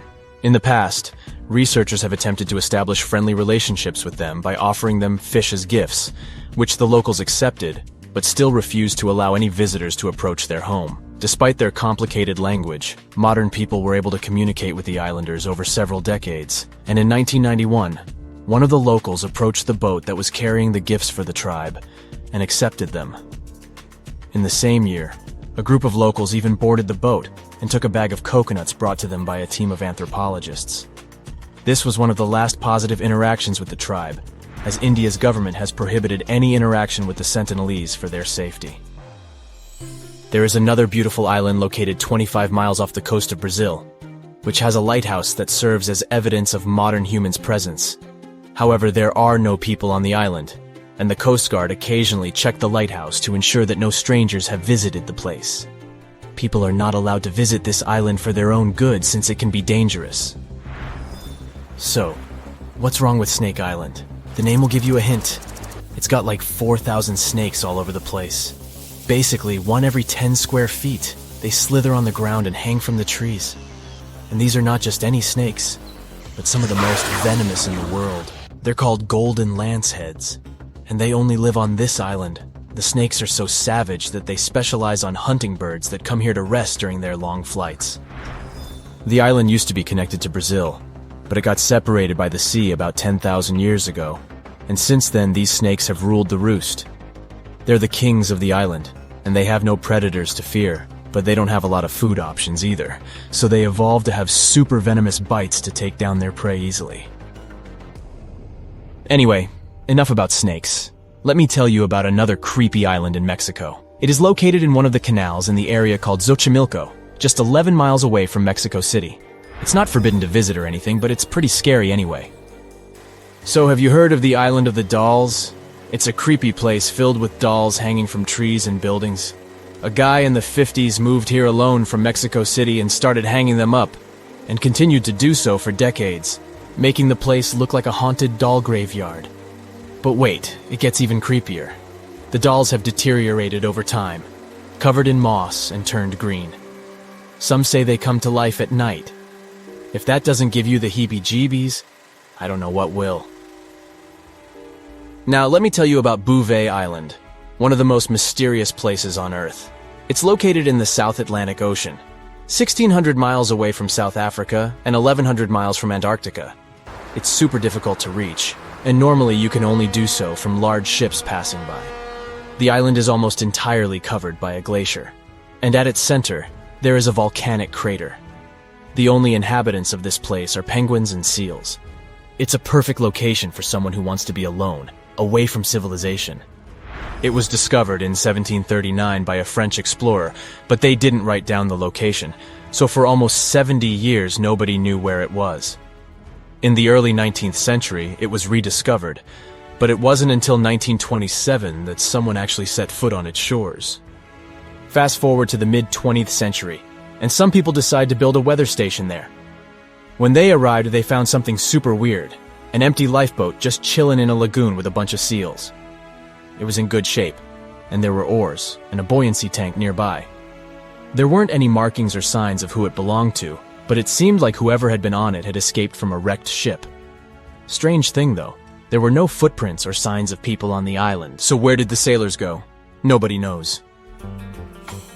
Let's finish with a completely safe and cute island in the Bahamas called Pig Beach. It's not the official name of the place, but everyone calls it this way because the island is home to lots of pigs. They spend their days swimming, sunbathing on the beach, exploring the jungle, and begging tourists for food. What's really cool is that you can stay at a hotel on a nearby island and take a boat to visit the pigs. They're super friendly and love attention, especially when there's food involved. And thanks to the kindness of tourists and locals, these cute little pink and brown piglets are able to survive on the island. No one knows for sure how the pigs ended up on the island. According to legend, they survived a shipwreck and swam to safety on Pig Beach. There are also a few cats and goats on the island, which adds to the Animal Farm vibes it's giving out. So if you're looking for a unique and adorable experience, Pig Beach is definitely worth a visit. Just remember to bring some snacks for the piggies. So, you've just finished your sightseeing tour of Edinburgh, Scotland, or Scotland. It lasted just under an hour, and you're hungry for more. You ask your guide if there's anything else to see, and they start talking about a mysterious underground city. You ask how long it takes to get there, and you're shocked by the guide's answer. You're standing on it. It's right under your feet. South Bridge?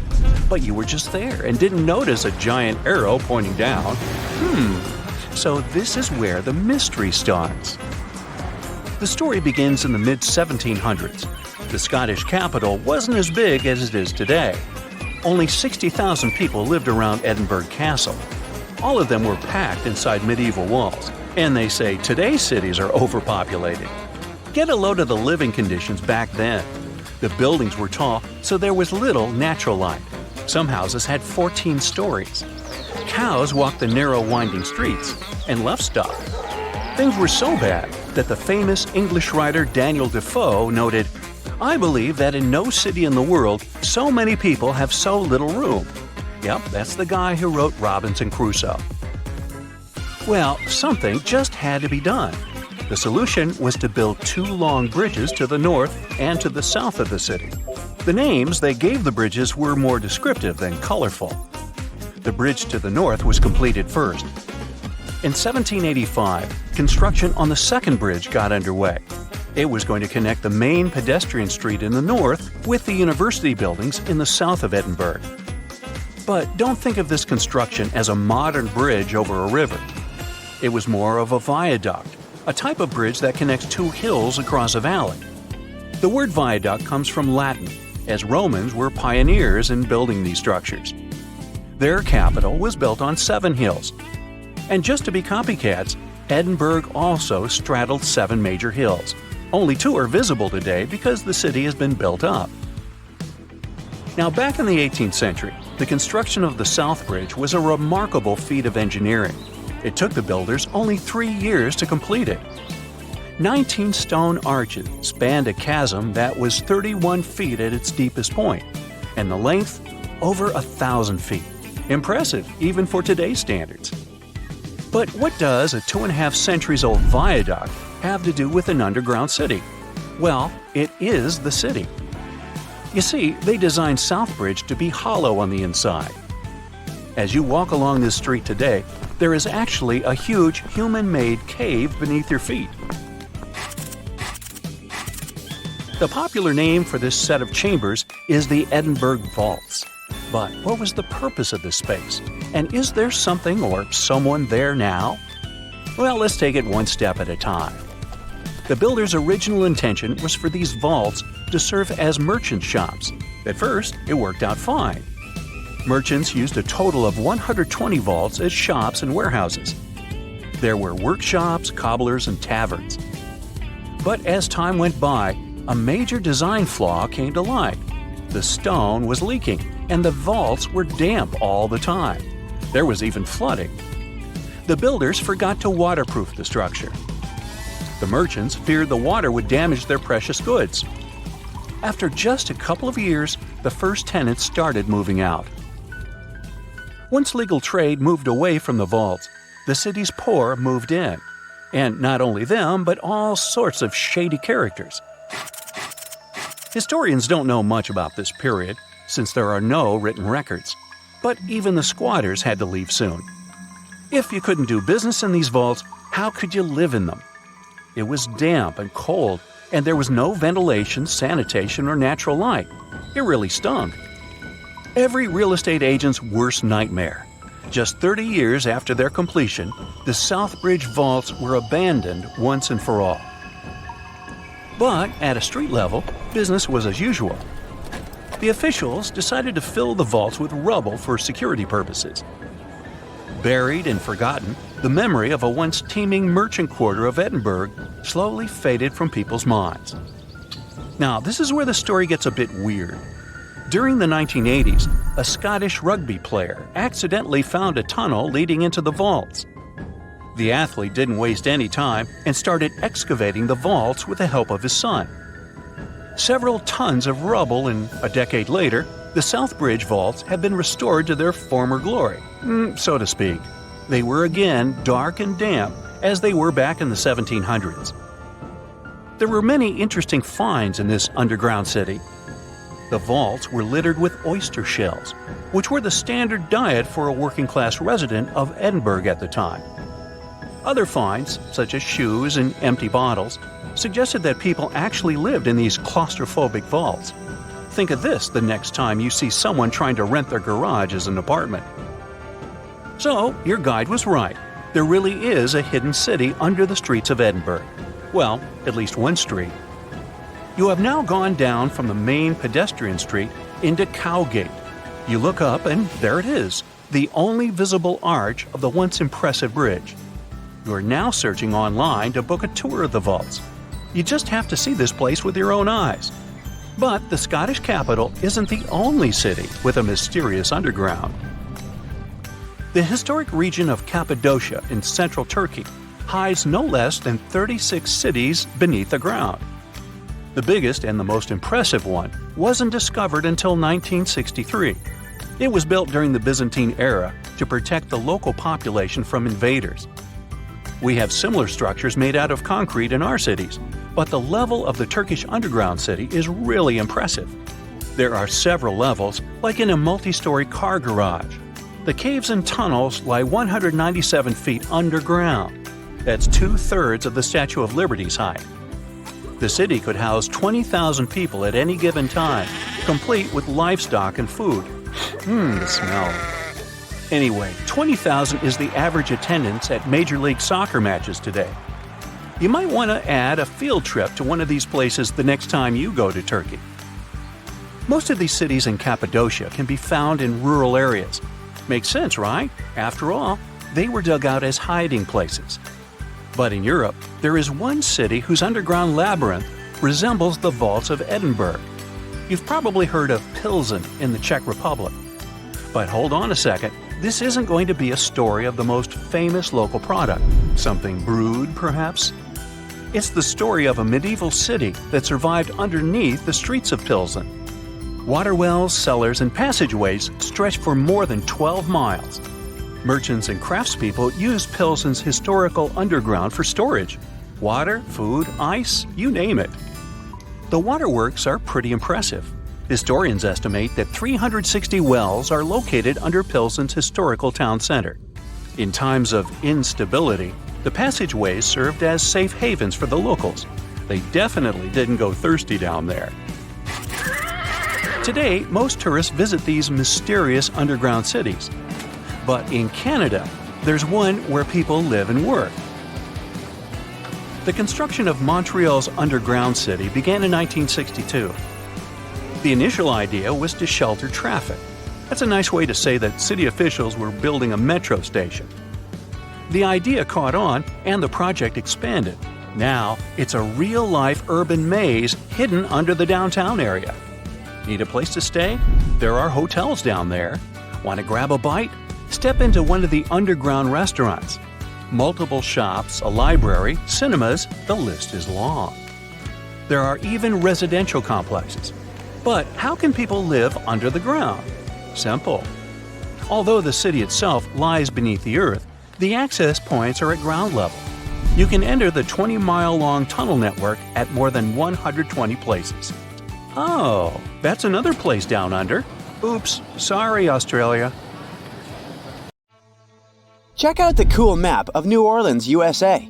See those bold gray lines around the city? Those are levees keeping the city safe from the red flood coming in from Lake Maurepas, Lake Salvador, and Little Lake. Without those levees, New Orleans would be in big trouble with rising sea levels. Even with the levees, the damage looks pretty bad. The Biloxi and Jean Lafitte Wildlife Preserve look like they're almost underwater on the map. New Orleans is not the only city in the US that's at risk of going underwater. The city of Savannah is located right in the middle of Hurricane Central. But even without Mother Nature's fury, the place is facing some serious sea level rise. The Savannah River to the north and the Ogeechee River to the south might both overflow into the surrounding marshland. And that's not even the worst part. By 2050, there may be massive floods every year that will make history books look boring. Sorry to break it to you, but Miami is on the line too. The Sunshine State is shelling out around $4 billion to stop things from getting worse, especially in Miami Beach, a hotspot for tourists. As of now, over 1,200 houses are at risk of flooding. The Big Apple is also getting hit with more and more crazy floods.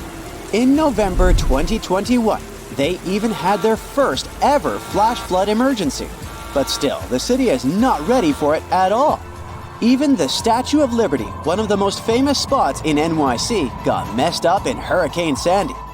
Now with sea levels rising, Lady Liberty is in danger once again. Tabasco, Mexico is no stranger to flooding, thanks to its coastal location on the Gulf of Mexico. This low, flat state is covered in wetlands and forests and already deals with seasonal floods.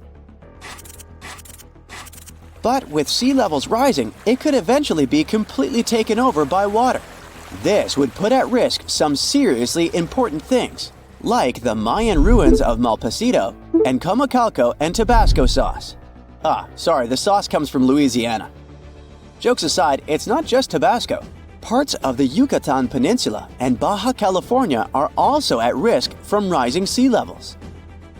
Panama City is also in trouble. Apparently, the super trendy Casco Viejo and the swanky Costa del Este hood might get submerged in 2050, when Pedro Arias de Avila first founded it. Fun fact, it was the first European settlement on the Pacific coast. The 17th and 18th century forts on the Caribbean side are also in danger. According to Climate Central, they might get washed away by rising sea levels. Even UNESCO has had them on its risk list since 2012. Some more sad news. The Bahamas is gonna be hit hard by rising sea levels.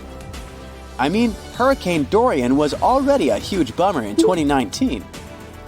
And now, they're saying most of Grand Bahama, Nassau, Abaco, and Spanish Wells could go underwater by 2050 due to various reasons. Amsterdam.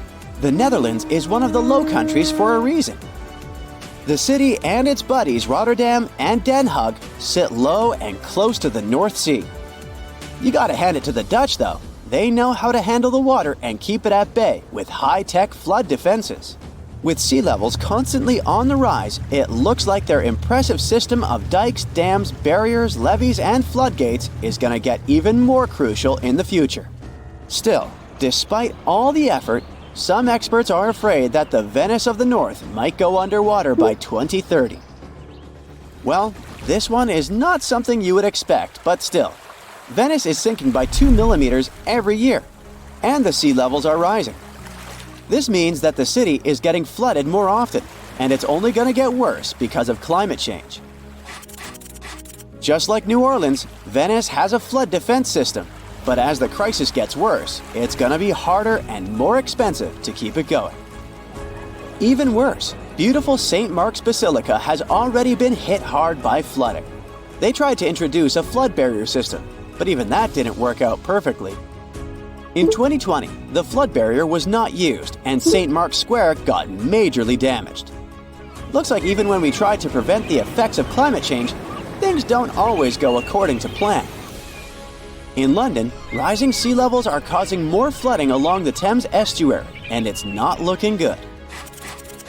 Areas along the River Thames are especially at risk, putting iconic buildings like the Tower of London and the House of Parliament, as well as cultural hotspots like the Tate Modern and Shakespeare's Globe in jeopardy.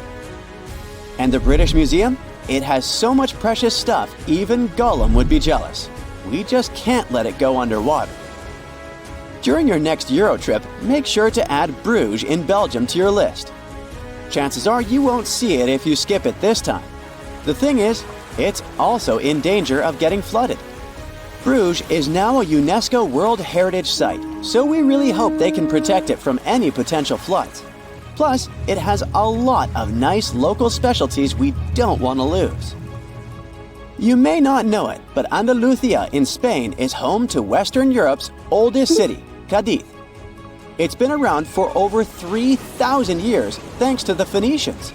But unfortunately, climate change is putting it at risk. Rising sea levels might flood the city's cobbled stone center, beautiful tree-lined plazas, and historic sea fortifications. And it's not just Cadiz. Parts of Andalusia are in danger of flooding too. Well, seems like one more destination must be added to your bucket list. Ho Chi Minh City, and especially its eastern marshy districts, are at risk, just like all the other places mentioned before.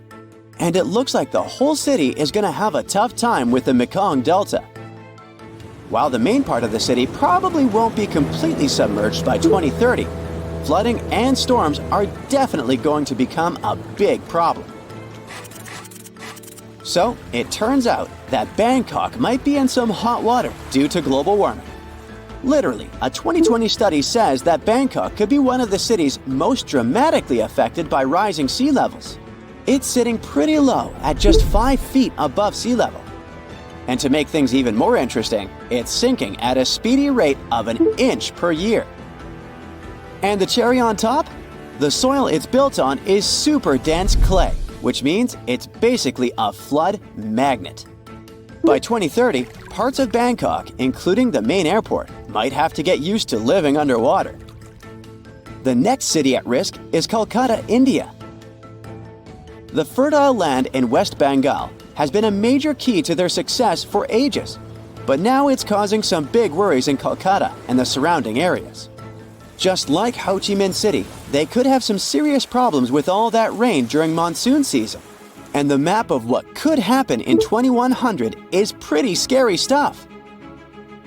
The next destination is Shanghai, China. It's literally translated as the city on the sea, but it might actually end up under the sea. Climate control data is flashing red warning lights for this megacity, making it one of China's most at-risk cities. The Yangtze Delta, where Shanghai sits, and the Pearl River Delta, home to the Guangzhou, are both in hot water too, with lots of people living on low-lying land that might get flooded. The Maldives, a luxurious group of islands, already get flooded every year.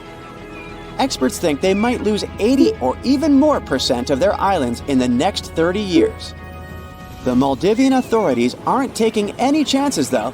They're already making plans to buy land in other countries, just in case they need to relocate the whole population. There are many miles of undiscovered areas beneath the crust we can't even come close to. Scientists found what appears to be underground mountains buried inside the mantle. Our planet is divided into 3 layers: the crust, the mantle, and the core. The crust is where 8 billion people, trillions of trees, and millions of animals live and thrive. There are also different types of crust in the land and the ocean. The oceanic crust contains unique rocks and is denser than the land crust. We all see how the Earth is divided and color-coded to show the crust, mantle, and core in textbooks. But there are also special layers in between that not everyone talks about. The mantle is divided into the upper and lower part, which is the transition zone. Since the mantle acts as the geological recycling center, the plate tectonics don't only move side to side, but up and down. It's actually why all the volcanoes appeared. The magma spews out to the surface or even underwater, and then sinks back down and repeats. The transitions go down 250 miles and then 410 miles. And in this bottom layer, scientists keep discovering the hidden landscapes.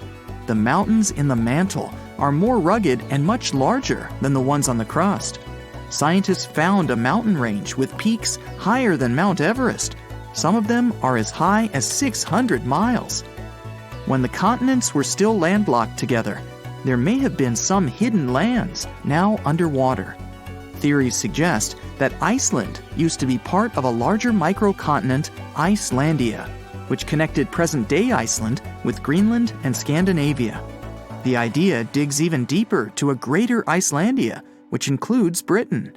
But after the split, these bigger lands sunk with everything in it. There are also theories about New Zealand being part of Zealandia, a hidden microcontinent within the same region. So it could be that these mountains used to be part of old Earth that are underground over the billions of years of natural occurrences, but still it isn't very likely. One theory is that these underground mountain ranges could be leftover slabs of rock that descended from the surface to the transition zone from the moving of the tectonic plates. As they sink, the large pieces break down into smaller ones, and as they compile over the millions of years, they form what appears to be underground mountains.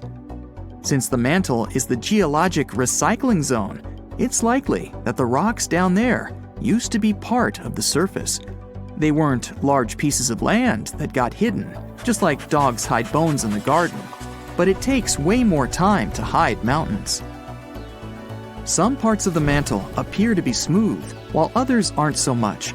The parts that have a cluster of rocks could contain hidden elements in the underground mountains. The smoother parts don't have much seismic or volcanic activity, while the rough parts do. The best way to study those underground landscapes is to wait for an earthquake or a volcano eruption to happen. Seismologists can observe the Earth's interior with special scanners, just like doctors use ultrasound to examine a patient. They can even see minor details, and not huge chunks of rocks. A strong enough earthquake can send shock waves to the Earth's interior, even through the core and back up to the surface. Depending on where they occur, seismologists can observe and study the intensity of the waves as they move back and forth. On smooth rocks, the waves can travel in a straight line, but once they reach a rough area, the waves tend to scatter. The temperature and composition of the materials can make the waves move faster or slower. But this info isn't exactly accurate and won't contribute a lot to the actual data of the underground mountains. So, by analyzing the scattered waves on ships and utilizing the Earth's magnetic field, scientists can figure out everything they need to know. But these studies are only good enough to figure out the interior in today's state, not how the Earth changed over the past 4.5 billion years. However, scientists are certain that mantle material still dates back to the beginning of Earth's original formation. The question, why not just dig a hole to the center of the Earth and see what's going on down there, might seem logical. The deepest hole humans have dug so far is the Kola Deep borehole in the Russian Arctic that goes more than 40,000 feet deep. The locals claim they can actually hear screaming coming from below. It took almost 20 years to drill as far as they went, but it's literally merely scratching the surface of what's underneath. They dug about 1/3 of the crust, which is only 0.2% to the center of the Earth. Getting there is beyond us, just like trying to reach the sun. No human can handle the amount of pressure down there. Going down the Mariana Trench, the Earth's deepest point, requires special gear to withstand all the immense pressure. It'll cost a fortune to build that tech to get us to the center of our planet. Evidence of diamonds buried deep in Brazil shows that everything we do on the crust's surface can affect things miles below, even towards the mantle. Scientists dug up 6 diamonds that could hold tiny mineral grains. As they're called in the mineral world, these inclusions have a chemistry composition where they originated deep in the Earth. Typical diamonds are formed at depths less than 125 miles in the upper mantle, where it's extremely hot. The high pressure and boiling temperature down crystallizes carbon and creates diamonds. But humans can't dig all the way down there. They mine them by detecting where a deep volcanic eruption happened that expelled these diamonds to the surface. These eruptions occurred millions of years ago, when dinosaurs used to rule the Earth. They shot out the diamonds that were in the mantle and are now embedded within the cooled down volcanic material. That's where people mine them. But these special diamonds found in Brazil originated from a much deeper point than usual, which can further help scientists study the depths of the Earth. They can extract these inclusions and analyze them in a lab to tell where exactly these minerals come from. In the lab, scientists study inclusions, each just 15 to 40 microns wide, less than a quarter width of a human hair. They found out that they contained many types of minerals found in volcanic rock on the surface. The carbon composition of the magma from the surface is much different than the ones deep in the Earth. What's crazy is that these diamonds with special inclusions can only be found 435 miles in the lower mantle. With only a few samples of them found, we don't know what else lies beneath us. It's possible that those mountain ranges underground, taller than Mount Everest, can have traces of diamonds all around, which would prompt excavators to dig them up and saturate the market with them. These diamonds are less flawed than the usual ones and might even come in many sizes. It's possible to see diamonds as large as a car or as small as a grain of rice. There might even be new diamonds with different chemical compositions than the ones we find near the surface. The largest diamond in the world is the Cullinan, which can fit in the palm of your hand. It weighs around 1.3 pounds and is 3,100 carats.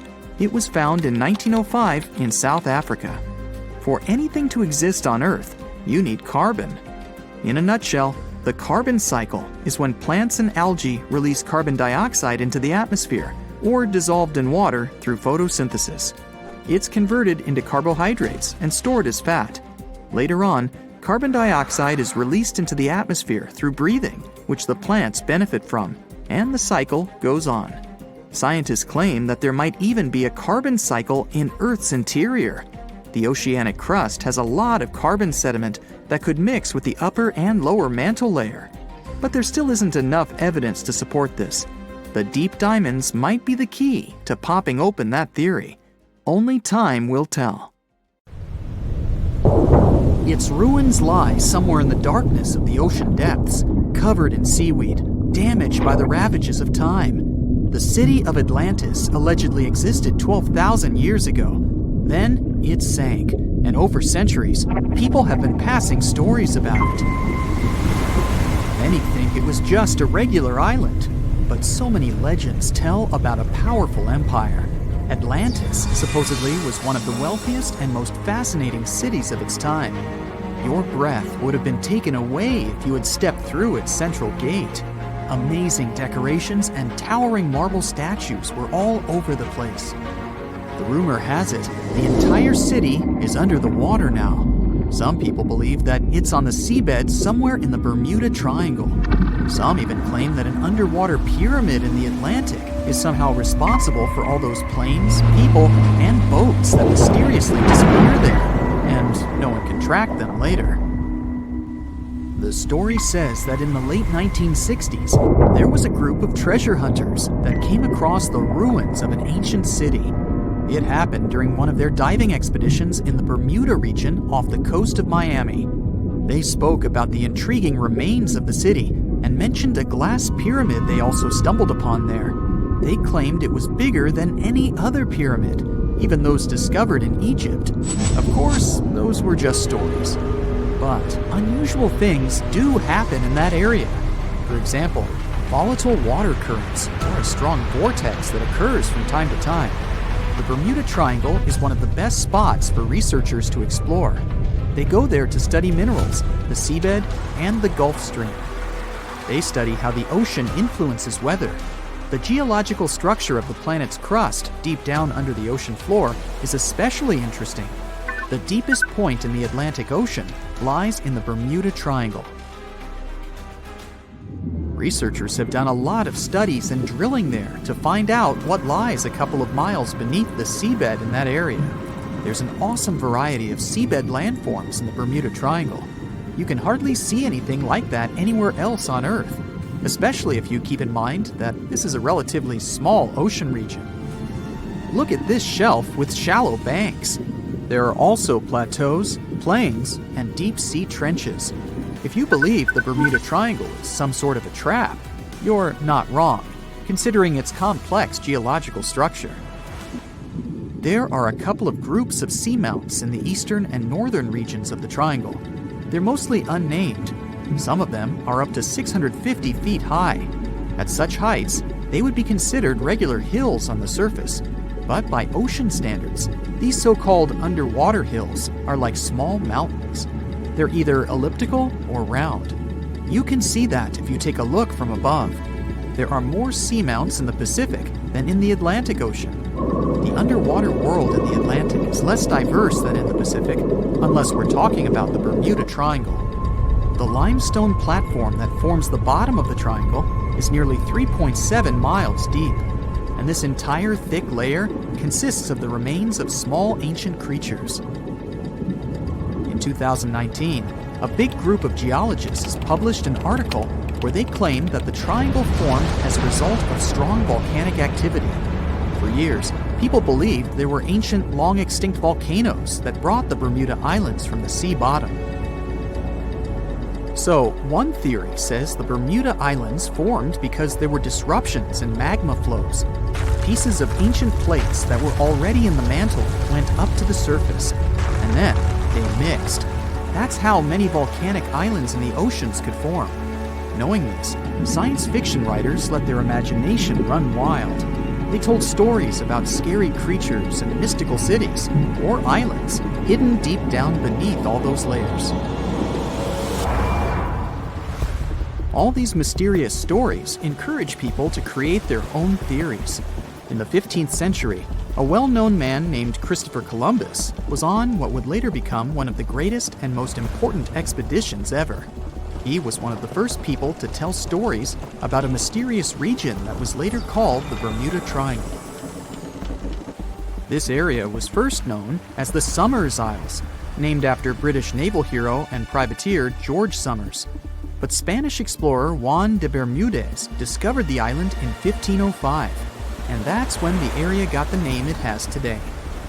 So, Columbus mentioned some pretty strange sightings within the area, starting with a light similar to that of a candle moving up and down in the distance. He immediately warned his crew and asked them to look at the light, which kept vanishing and reappearing. He spoke about stars that seemed to move around in the sky. The needle of their compass went crazy too. But the most unusual thing he claimed he had seen was an unknown glowing object coming out of the sea and shooting toward the sky. Many people these days believe there was nothing really unusual there. Those must have been lights coming from another ship or from the shore. But Bermuda intrigues us today too. It's a roughly triangular area where ships disappear without any trace. Sometimes they show up later, but empty and with not a single person on board. But more often, no one ever finds their wrecks. And it's not just ships. Planes go missing too. The training sailing ship HMS Atalanta was one of the first cases in the string of mysteries of the Bermuda Triangle. The ship left a dockyard in Bermuda and headed in the direction of England back in 1880. It never reached the British Isles. It actually never even left the Bermuda region. It just went missing, and no one ever found any trace of it. Some said the ship disappeared because of a powerful storm they came across on their route. The crew members probably didn't have enough experience to handle such a situation. Back then, everyone wanted to know what had happened to the ship. How could it just disappear like that? It made headlines. People were coming up with all kinds of possible theories about what could have happened. The story continued with the coal carrier Cyclops.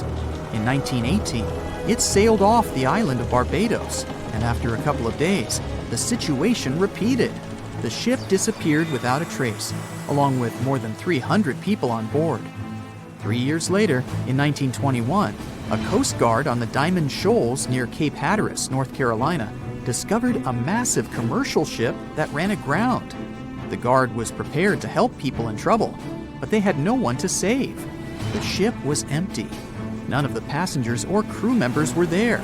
Some theories about this accident included pirates, but no one really found out what had happened. Flight 19 turned out to be one of the most famous incidents in that area. An entire group of aircraft disappeared in the area in 1945. A further rescue expedition didn't go well either, because one of the mariners with 13 crew members also went missing. And it's not that such things only happened a long time ago. A 29-foot-long ship with 20 people on board went missing a day after it was due to arrive at Lake Worth, Florida. There were neither any records of the ship nor any distress signal. The search mission involved boats and aircraft and lasted 84 hours. The rescue team covered an area that was nearly 2 times the size of the entire state of Massachusetts, but still nothing. The Bermuda Triangle is a place of great mystery, but the islands are a perfect spot for travelers. It's an excellent place if you're into golfing, for example. So, if you're lucky, you might easily run into some famous golf players or celebrities while there. And here's something interesting for music fans. John Lennon got inspiration for nearly 25 of his songs on one of these fascinating islands.